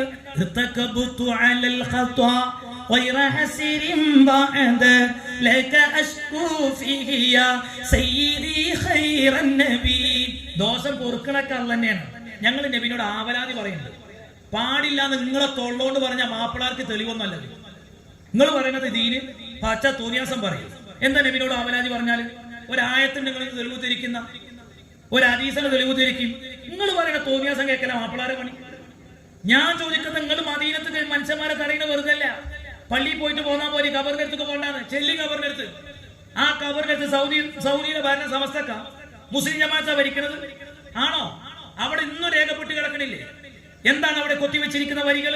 യാ ഖൈറ മൻ ദുഫിനത് ബിൽകാഹി അഉമുഹു ഫത്വാബ മിൻ തീബിഹിൻ നൽഖാഉ വല്ലഗമു നഫ്സിൽ ഫിദാഉ ലിഖബ്രിൻ അൻത സാകിനുഹു ഫീഹിൽ ലഫാഫു വഫീഹിൽ ജൂദു വൽ കറമു. ഉമ്മാ മദീനത്ത് നിങ്ങൾ അല്ലാഹുവിന്റെ റസൂലിന്റെ ഖബർ ശരീഫിന്റെ ചാരത്ത് ചെന്നാൽ മനോഹരമായി ഇന്നും അവിടെ കൊത്തിവെച്ചത് രേഖപ്പെടുത്തി കിടക്കുന്നത് കാണാം. ഈ പദ്യം ധാരെഴുതിയതാ. ഞങ്ങൾ എന്തായാലും പോയിട്ട് അവിടെ എഴുതിയിട്ടില്ല. അങ്ങൊക്കെ ഉറപ്പാണല്ലോ. പിന്നെ ഇങ്ങനെ ആരെ ചെല്ലിയത്? മുജാഹിദെ, ധാര ചൊല്ലിയ വരിയാണത്. അള്ളാഹുവിന്റെ റസൂല് വഫാത്തായതിനു ശേഷം ഖുതുബി പറയുന്നുണ്ട് സംഭവം. ഞാൻ നബിന്റെ ഖബറിങ്ങനെ ഇരിക്കുന്ന സമയത്ത് ഒരു അറാബി വന്നു. ഒരു അറാബി വന്നിട്ട് നബിനോട് സലാം പറഞ്ഞു. അസ്സലാമു അലൈക യാ റസൂലല്ലാഹ് പറഞ്ഞു. എന്നിട്ട് അയാൾ പറയുന്നത് അള്ളാഹ് പറയുന്നത് ഞാൻ കേട്ടിട്ടുണ്ട്. ഈ അറാബി നബിനോട് ഇങ്ങനെ പറയണം. ഖബറിൽ കിടക്കുന്ന നബിനോട് ഇങ്ങനെ പറയാം. എന്താ അള്ളാഹ് പറഞ്ഞത്? വലൗ അന്നഹും യളമു അൻഫുസഹും ജാഊക ഫസ്തഗ്ഫിറുല്ലാഹ വസ്തഗ്ഫറ ലഹുമുർ റസൂലു ലവജദുല്ലാഹ തവ്വാബർ റഹീമ. വല്ലൊരു തെറ്റും കുറ്റമൊക്കെ ചെയ്തിട്ടുണ്ടെങ്കിൽ നബിയെ അള്ളാഹ് പറഞ്ഞു നിങ്ങളെടുത്ത് വരണം. എന്നിട്ട് നിങ്ങളെടുത്ത് വെച്ചിട്ട് അള്ളാഹിനോട് പൊറുക്കലിനെ തോന്നണം. നിങ്ങൾ ഞങ്ങൾക്ക് വേണ്ടി റെക്കമെൻഡ് ചെയ്യുകയാണെങ്കിൽ ഞങ്ങളെ ദോഷം പടച്ചോൻ പുറത്തു തരും എന്ന് പടച്ചോൻ പറഞ്ഞിട്ടുണ്ട്. അതിന്റെ അടിസ്ഥാനത്തിൽ വന്നോനെ ഞാൻ വഖദ് ജിഅ്തുക മുസ്തഗ്ഫിറൻ ലിദംബി മുസ്തശ്ഫിഅൻ ബിക ഇലാ റബ്ബി. അതിന്റെ അടിസ്ഥാനത്തിൽ വന്നോനെ ഞാൻ. എന്നിട്ട് അയാൾ അവിടെ വെച്ച് ചെല്ലിയ വരിയാണിത്. അവ കണ്ട ദോഷം പൊറുക്കാനാണ് അയാൾ അവിടെ ചെല്ലുന്നത്. അള്ളാഹിനോടാണ് ആ പരാതി പറയുന്നത്. നബിന്റെ സമക്ഷത്തിലാണ് പറയുന്നത്. നബിയോടാണ് സങ്കടം ബോധിപ്പിക്കുന്നത്. ആ വരിപ്പ് എന്തിനാ അവിടെ എഴുതി വെച്ചത്? എന്തിനാ പള്ളിക്ക് ഇത്തിക്കാഫിന്റെ നിയ്യത്ത് എഴുതി വെക്കല്? പള്ളിക്കങ്ങാട് കിടക്കുമ്പോ മറന്നോ ചൊല്ലാൻ വേണ്ടിട്ട് തന്നെ, അത് ആ കരുത്തുണ്ടാകാൻ വേണ്ടിട്ട് തന്നെ എന്നതുപോലെ ഖബർ സിയാറത്തിന് പോണവര് ചൊല്ലാൻ വേണ്ടി എഴുതി വെച്ചതാണത്. ഇവിടെ ഇർത്തഖബത്തൂല് പ്രശ്നമുണ്ടല്ലോ. നബിയെ അങ്ങയുടെ അടിമ എന്നല്ലേ നിങ്ങൾ പറഞ്ഞത്? മൂല്യരെ നുണയല്ലേ പറഞ്ഞത്? നമ്മൾ അള്ളാന്റെ അടിമയാണ്. ഏയ് ഭയങ്കര ഇൽമട്ടാ മൂപ്പരെ. അങ്ങനെയാണ് ഉമർ തങ്ങൾ നബി തങ്ങളെ കുറിച്ച് പറഞ്ഞ എന്താ? ഞാൻ അങ്ങയുടെ അടിമയും ഖാദിമുമാണെന്ന് പറഞ്ഞില്ലേ? നിങ്ങൾ ഇതിന്റെ അർത്ഥം എന്താ വെക്കുക? അബദ് എന്ന് കാണുമ്പോ തന്നെ നിങ്ങൾക്ക് അർത്ഥം തിരിഞ്ഞില്ലെങ്കിൽ അത് ഞങ്ങളെ തകരാറല്ല. അപ്പൊ സുഹൃത്തുക്കളെ, ഞാൻ അങ്ങോട്ടൊന്നും കൂടുതൽ കിടന്ന് സംശയം പേർക്ക് തിരിയാത്തോണ്ടൊന്നല്ല. എങ്ങനെങ്കിലും ഉമ്മത്തിൽ ബിത്തിനി പ്രസാദ് പറഞ്ഞിട്ടാക്കാം. പിന്നെ മാല അതുപോലെ പറഞ്ഞു. കുറ്റിച്ചറ, പിന്നെ അന്ത്യവിശ്രമം കൊള്ളുന്ന ഖാദി മുഹമ്മദ് എഴുതിയ മുഹീദ്ദീൻ മാല 400 ചില്ലാനം കൊല്ലത്തെ പഴക്കമുള്ളൂ. പറഞ്ഞിട്ടല്ലോ 400 കൊല്ലത്തെ പഴക്കമുണ്ട്. ഞങ്ങളെയൊക്കെ പറഞ്ഞു 1000 കൊല്ലത്തെ പഴക്കം മുഹീദ്ദീൻ മാലൊക്കെ ഉണ്ട്. ഖാദി എഴുതിയത് ഖാദി മുഹമ്മദിനെ ആരെ കുറിച്ചാണ് എഴുതിയത്? മൊയ്തീൻ ശൈഖിനെ കുറിച്ചാണ് എഴുതിയത്. എന്താണ് മാലിയിലുള്ളത്? മാലി പറയുന്നത് എന്താണ്? സുബ്ഹാനല്ലാഹ്, അല്ലാഹ് തിരുപേരും തുതിയും സ്വലവാത്തും അതിനാൽ തുടങ്ങുവാൻ അരുൾ ചെയ്ത വേദാംബർ. ആ മുഹീദ്ദീൻ മാലയെ കുറിച്ച് എത്ര പഠനം നടന്നു. നിങ്ങൾക്ക് വെറുതെ ഉണ്ടാവും. ഈ മാല മുഴുവനും ഇവിടുന്ന് കെട്ടുകെട്ടിക്കാനുള്ള പണിയെടുത്തൊരു ബ്രിട്ടീഷുകാരാ.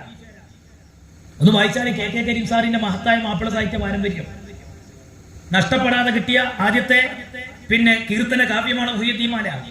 എന്തേ കാരണം? മുസ്ലിം മനസ്സുകളിൽ ഇടം പിടിച്ചു കഴിഞ്ഞു. പഴയകാലത്തുമാരൊക്കെ മുഹീദ്ദീൻ മാല കാണാപാഠം പഠിച്ചിരുന്നു. അത് എഴുതിയ കാളി മുഹമ്മദ് വിവരമുള്ള പണ്ഡിതനാ. ഈ മുഹീദ്ദീൻ മാലയെ കുറിച്ചിട്ട് വലിയ മൗലവിമാർ ഒരു കാലത്ത് സംശയം ചോദിച്ച് തീർത്തു കൊടുത്തിട്ടുണ്ട്. പതി ഉസ്താദുമായിട്ട് അലവി മൗലവി എന്ന് പറയുന്ന ഈ ഇടവണ്ണക്കാരനായ അലവി മൗലവി കൊണ്ടോട്ടി അടുത്ത് നെടിയിരിപ്പിൽ മുഹീദ്ദീൻ മാല ചർച്ച ചെയ്തിട്ടുണ്ട്.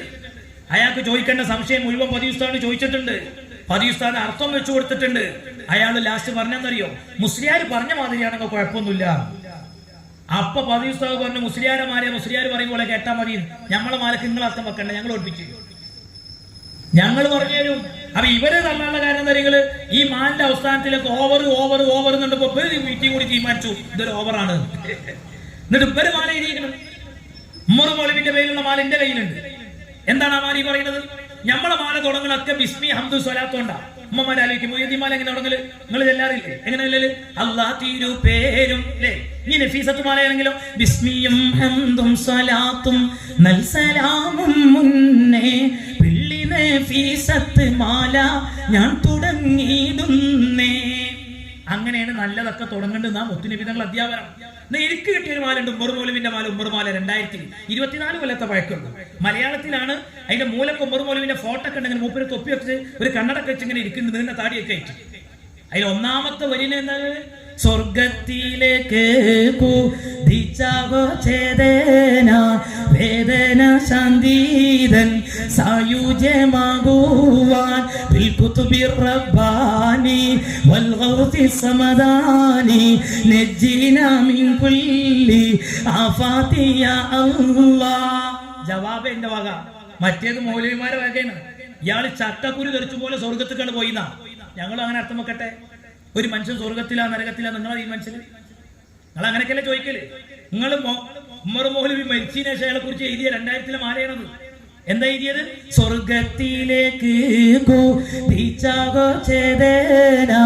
വേദന ശാന്തീതൻ സായുജ്യമാകുവാൻ കേറുന്നു കേരള മക്കൾ നിനക്കൊരു രണ്ടാമനില്ലെന്ന ദുഃഖം സേവിക്കയാൻ മലയാള മണ്ണിനോ സൗഭാഗ്യമായി നീ മൂന്നാമുമറായി ജീവിച്ച നാളുകൾ മായില്ല നിൻ വാക്കിൻ തോരണിയാൽ മാതം കല്ലും നെല്ലും നീക്കി സ്വീകരിച്ചോരീവർ. എങ്ങനുണ്ട്? ഓവറില്ലാത്തുള്ളൂ, ഇവരൊക്കെ കയ്യിലുണ്ട്. എന്താ പറയുന്നത്? സുബ്ഹാനല്ലാഹ്. സ്വർഗ്ഗലോകം കൈക്കുള്ളിലാക്കി ജീവിക്കവേ എങ്ങനെയങ്ങോ സമ്പാദിച്ചു ഭൂമിയെ. ഞാനൊരു സ്ഥലത്ത് ഇങ്ങനെ പാടിയിട്ട് അർത്ഥം വെച്ചപ്പോ ഒരു മൗലവി ഇതിന് മറുപടിക്ക് വന്നപ്പോ ഞാൻ ചോദിച്ചതാണ് എത്ര വലിയ ദിലിയാക്ക് പറയേണ്ടതെന്ന് ഞാൻ കേട്ടോക്കി. അപ്പൊ അയാൾ എന്താ കാര്യമായിട്ട് പറയുന്നറിയോ? മുസ്ലിയാരെ ഇവിടെ ജനങ്ങളെ തെറ്റിദ്ധരിപ്പിച്ചു. മുസ്ലിയാരെ ഞങ്ങളുടെ കവിതയാണ്, നിങ്ങളുടെ മാലയാണ്. അവനാന്റെ കെട്ടിയോട് പോയിട്ട് പറഞ്ഞാൽ മതി അവസ്ഥ. ഞങ്ങളടുത്ത് പറയുന്നത് കവിതയാണ് ഇത്, ഞമ്മളത് മാലയാണ്. ഓ, ഞമ്മക്കിപ്പോ ഇതിന് മാല തന്നെ പേര് പറയുന്നത് ഒരു നിർബന്ധമില്ല. ഞങ്ങൾ വേണമെങ്കിൽ മുഹിയുദ്ദീൻ കവിത, ഇഫായി കവിത, അഞ്ഞൊന്ന് മറുപടി പറഞ്ഞാൽ ഞങ്ങളതും കവിത തന്നെയാണ്. എങ്ങനെയുണ്ട് ഒപ്പിക്കലറിയോ? ഇത് ഇവരെഴുതിയ വരിയാണത്. സ്വർലോകം കൈക്കൊള്ളി ലാക്കി ജീവിക്കവേ എങ്ങനെയെങ്ങോ സമ്പാദിച്ചു ഭൂമിയെ. എന്താ അള്ളാന്റെ ഖുർആൻ പറയുന്നത്? ആകാശഭൂമിന്റെ വിശാലത സ്വർഗത്തിലുണ്ട് എന്നല്ലേ? നിങ്ങൾ ഞാനോതുന്ന ഖുർആൻ അങ്ങനല്ലേ? അർളുന്നല്ലേ? ആകാശഭൂമിന്റെ വിശാലത സ്വർഗത്തിലുണ്ട് എന്നല്ലേ?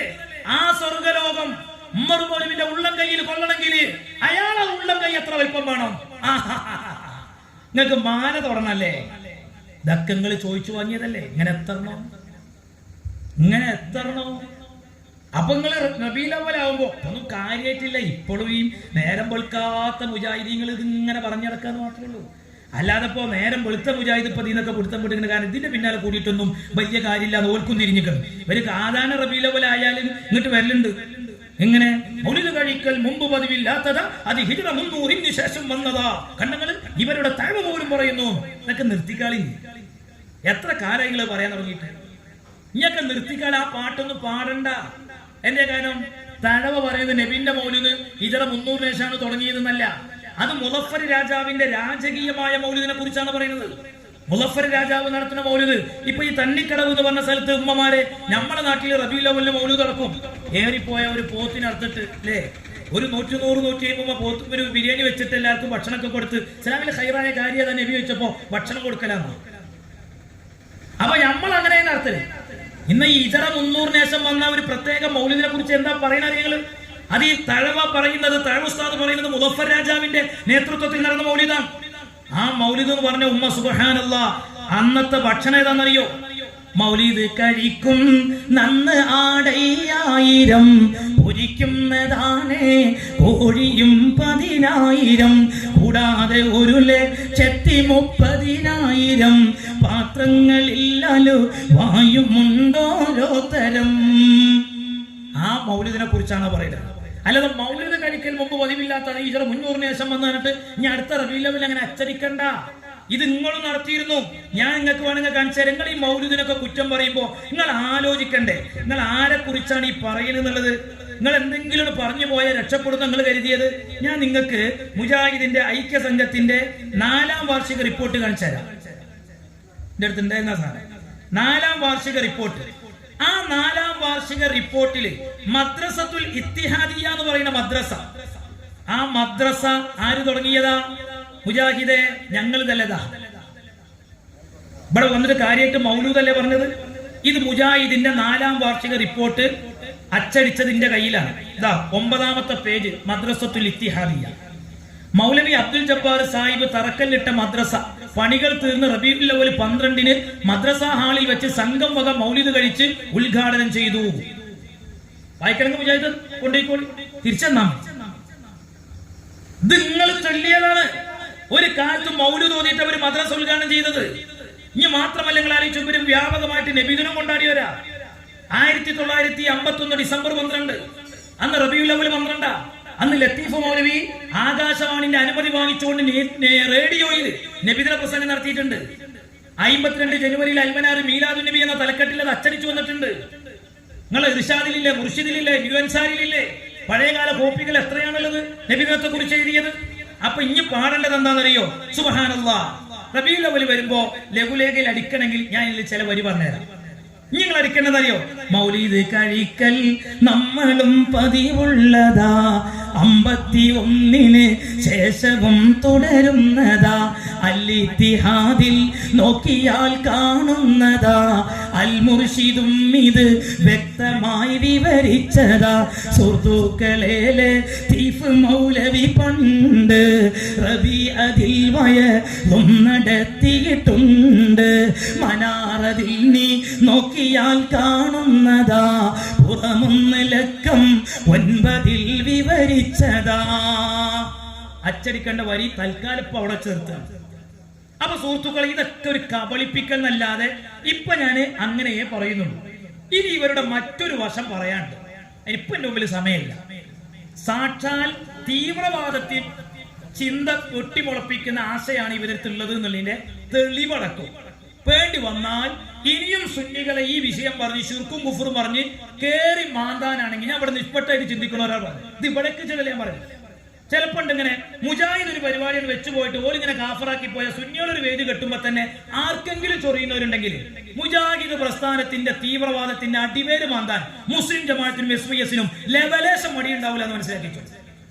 കൃത്യമായി തെളിവിന്റെ അടിസ്ഥാനത്തിലായിരിക്കും പറയും. തോന്നിയാസൊന്നും ഞങ്ങൾ പറയില്ല. അതെന്താ ഉണ്ടാവുക എന്നുള്ളത് ചിന്തിച്ചാൽ മതി. ഈ കേരളത്തിൽ നിന്ന് കാണാതായ ചെറുപ്പക്കാരെ കുറിച്ച് പഠന വിധേയമാക്കണം. IS പോയ യുവാക്കളും പഠന വിധേയമാക്കണം. ഉമ്മമാര് ചിന്തിച്ചോളൂ, ഞാൻ വെറുതെ പറയല്ല. ഇവരുടെ ചില പുസ്തകങ്ങൾ ഇതൊന്നും ഇപ്പൊ ഞാൻ അവിടെ വായിച്ചിട്ടില്ല. വീട്ടിൽ സൗജന്യമായിട്ട് വിതരണത്തിന് കൊടുത്ത ഈ പുസ്തകത്തിലെ അബദ്ധത്തിന്റെ പേരിലാണ്, വിസ്ഡം വിതരണം ചെയ്ത പുസ്തകത്തിന്റെ പേരിലാണ് എറണാകുളത്ത് നിന്ന് ഈ നാട്ടിലുള്ള ഹിന്ദുക്കൾ എന്ന് പറയുന്ന സുഹൃത്തുക്കള് അവരെ നേരെ കയ്യേറ്റ ശ്രമം വരെ നടത്താൻ കാരണം ഇതാണ് പുസ്തകം. ഈ പുസ്തകത്തിന്റെ ഉള്ളു കണ്ടിട്ടുണ്ടെങ്കിൽ ഓൾക്ക് കിട്ടുകയും ചെയ്യും. അങ്ങനെയാണ് ഇതിന്റെ ഉള്ളിൽ ആ മുസ്ലിമീങ്ങളുടെ ആരാധന രീതികളോടുള്ള പരിഹാസം. ഇനി ഈ പുസ്തകം നിങ്ങളെ മഞ്ചേരി എന്ന് പുറത്തിറക്കിയ ഇസ്ലാഹി ക്യാമ്പസ് വലാഗ് ബറാഗ് ഇപ്പൊ വിൽപ്പനയില്ലാതെ പൂത്തിവെച്ച പുസ്തകമാണ്, നിർത്തിവെച്ചിരിക്കുന്നു. എവിടെയും പബ്ലിക്കിലില്ല, കോപ്പി ഞങ്ങളുടെ കയ്യിലുണ്ട്. ഇതിലൊക്കെ എന്താന്നുള്ളതൊക്കെ വേണമെങ്കിൽ വഴിയെ പിന്നെ പറയും. ഇപ്പൊ ഞാൻ അവസാനിപ്പിക്കുകയാണ്, ഞാൻ ദീർഘിപ്പിക്കുന്നില്ല, ഞാൻ നിർത്തുകയാണ്. ഖാലിഖായ റബ്ബ്, ഇസ്ലാമിന്റെ തനതായ രൂപം, അത് സുന്നത്ത് ജമാഅത്താണ്. അത് ഉൾക്കൊണ്ട് ജീവിച്ചു മരിക്കാൻ ഖാലിഖായ റബ്ബ് നമുക്കെല്ലാവർക്കും തൗഫീഖ് നൽകുമാറാകട്ടെ. ആമീൻ എന്ന് ദുആ ചെയ്തുകൊണ്ട് ഇൻഷാ അല്ലാഹ് തൽക്കാലം ഞാൻ ഇവിടെ അവസാനിപ്പിക്കുന്നു. സമസ്ത കേരള സുന്നി യുവജന സംഘം SYS-ന്റെ 70-ാം വാർഷിക സമ്മേളനം പ്ലാറ്റിനം ഇയർ ഈ വരുന്ന 27, 28, 29 തീയതികളിൽ ഇൻഷാ അല്ലാഹ് ഉത്തരവാദിത്തം മനുഷ്യപ്പറ്റിന്റെ രാഷ്ട്രീയം എന്ന തലവാചകത്തിൽ തൃശ്ശൂരിൽ വെച്ചുകൊണ്ട് നടക്കുകയാണ്. എല്ലാവരെയും സമ്മേളനത്തിലേക്ക് ക്ഷണിക്കുന്നു. ഈ പ്രദേശത്ത് നിന്ന് വാഹനം പോകുമ്പോൾ നിങ്ങൾ അതിലൊക്കെ ഉണ്ടാകണമെന്ന് ഓർമ്മപ്പെടുത്തുന്നു. ഇരിക്കുന്നവരൊക്കെ എനിക്ക് സദസ്സിന്റെ മുന്നിലേക്ക് വന്ന് ഇൻഷാ അല്ലാഹ് നമ്മുടെ കുടുംബത്തിൽ നിന്ന് മരിച്ചു പിരിഞ്ഞവർക്ക് ഒരു ഫാത്തിഹ സൂറത്ത് ഓതി അവർക്ക് വേണ്ടി ഹദിയ ചെയ്ത് ദുആയോടുകൂടി ഈ സദസ്സ് പിരിയുകയാണ്. ഖാലിഖായ റബ്ബ് ഈ സദസ്സ് സംഘടിപ്പിക്കാൻ വേണ്ടി കഷ്ടപ്പെട്ടവർ, ഈ സദസ്സിനെ സഹായിച്ചവർ, ഈ സദസ്സിൽ സംബന്ധിച്ചവർ എല്ലാവർക്കും ഖാലിഖായ റബ്ബ് അർഹമായ പ്രതിഫലം നൽകുമാറാകട്ടെ.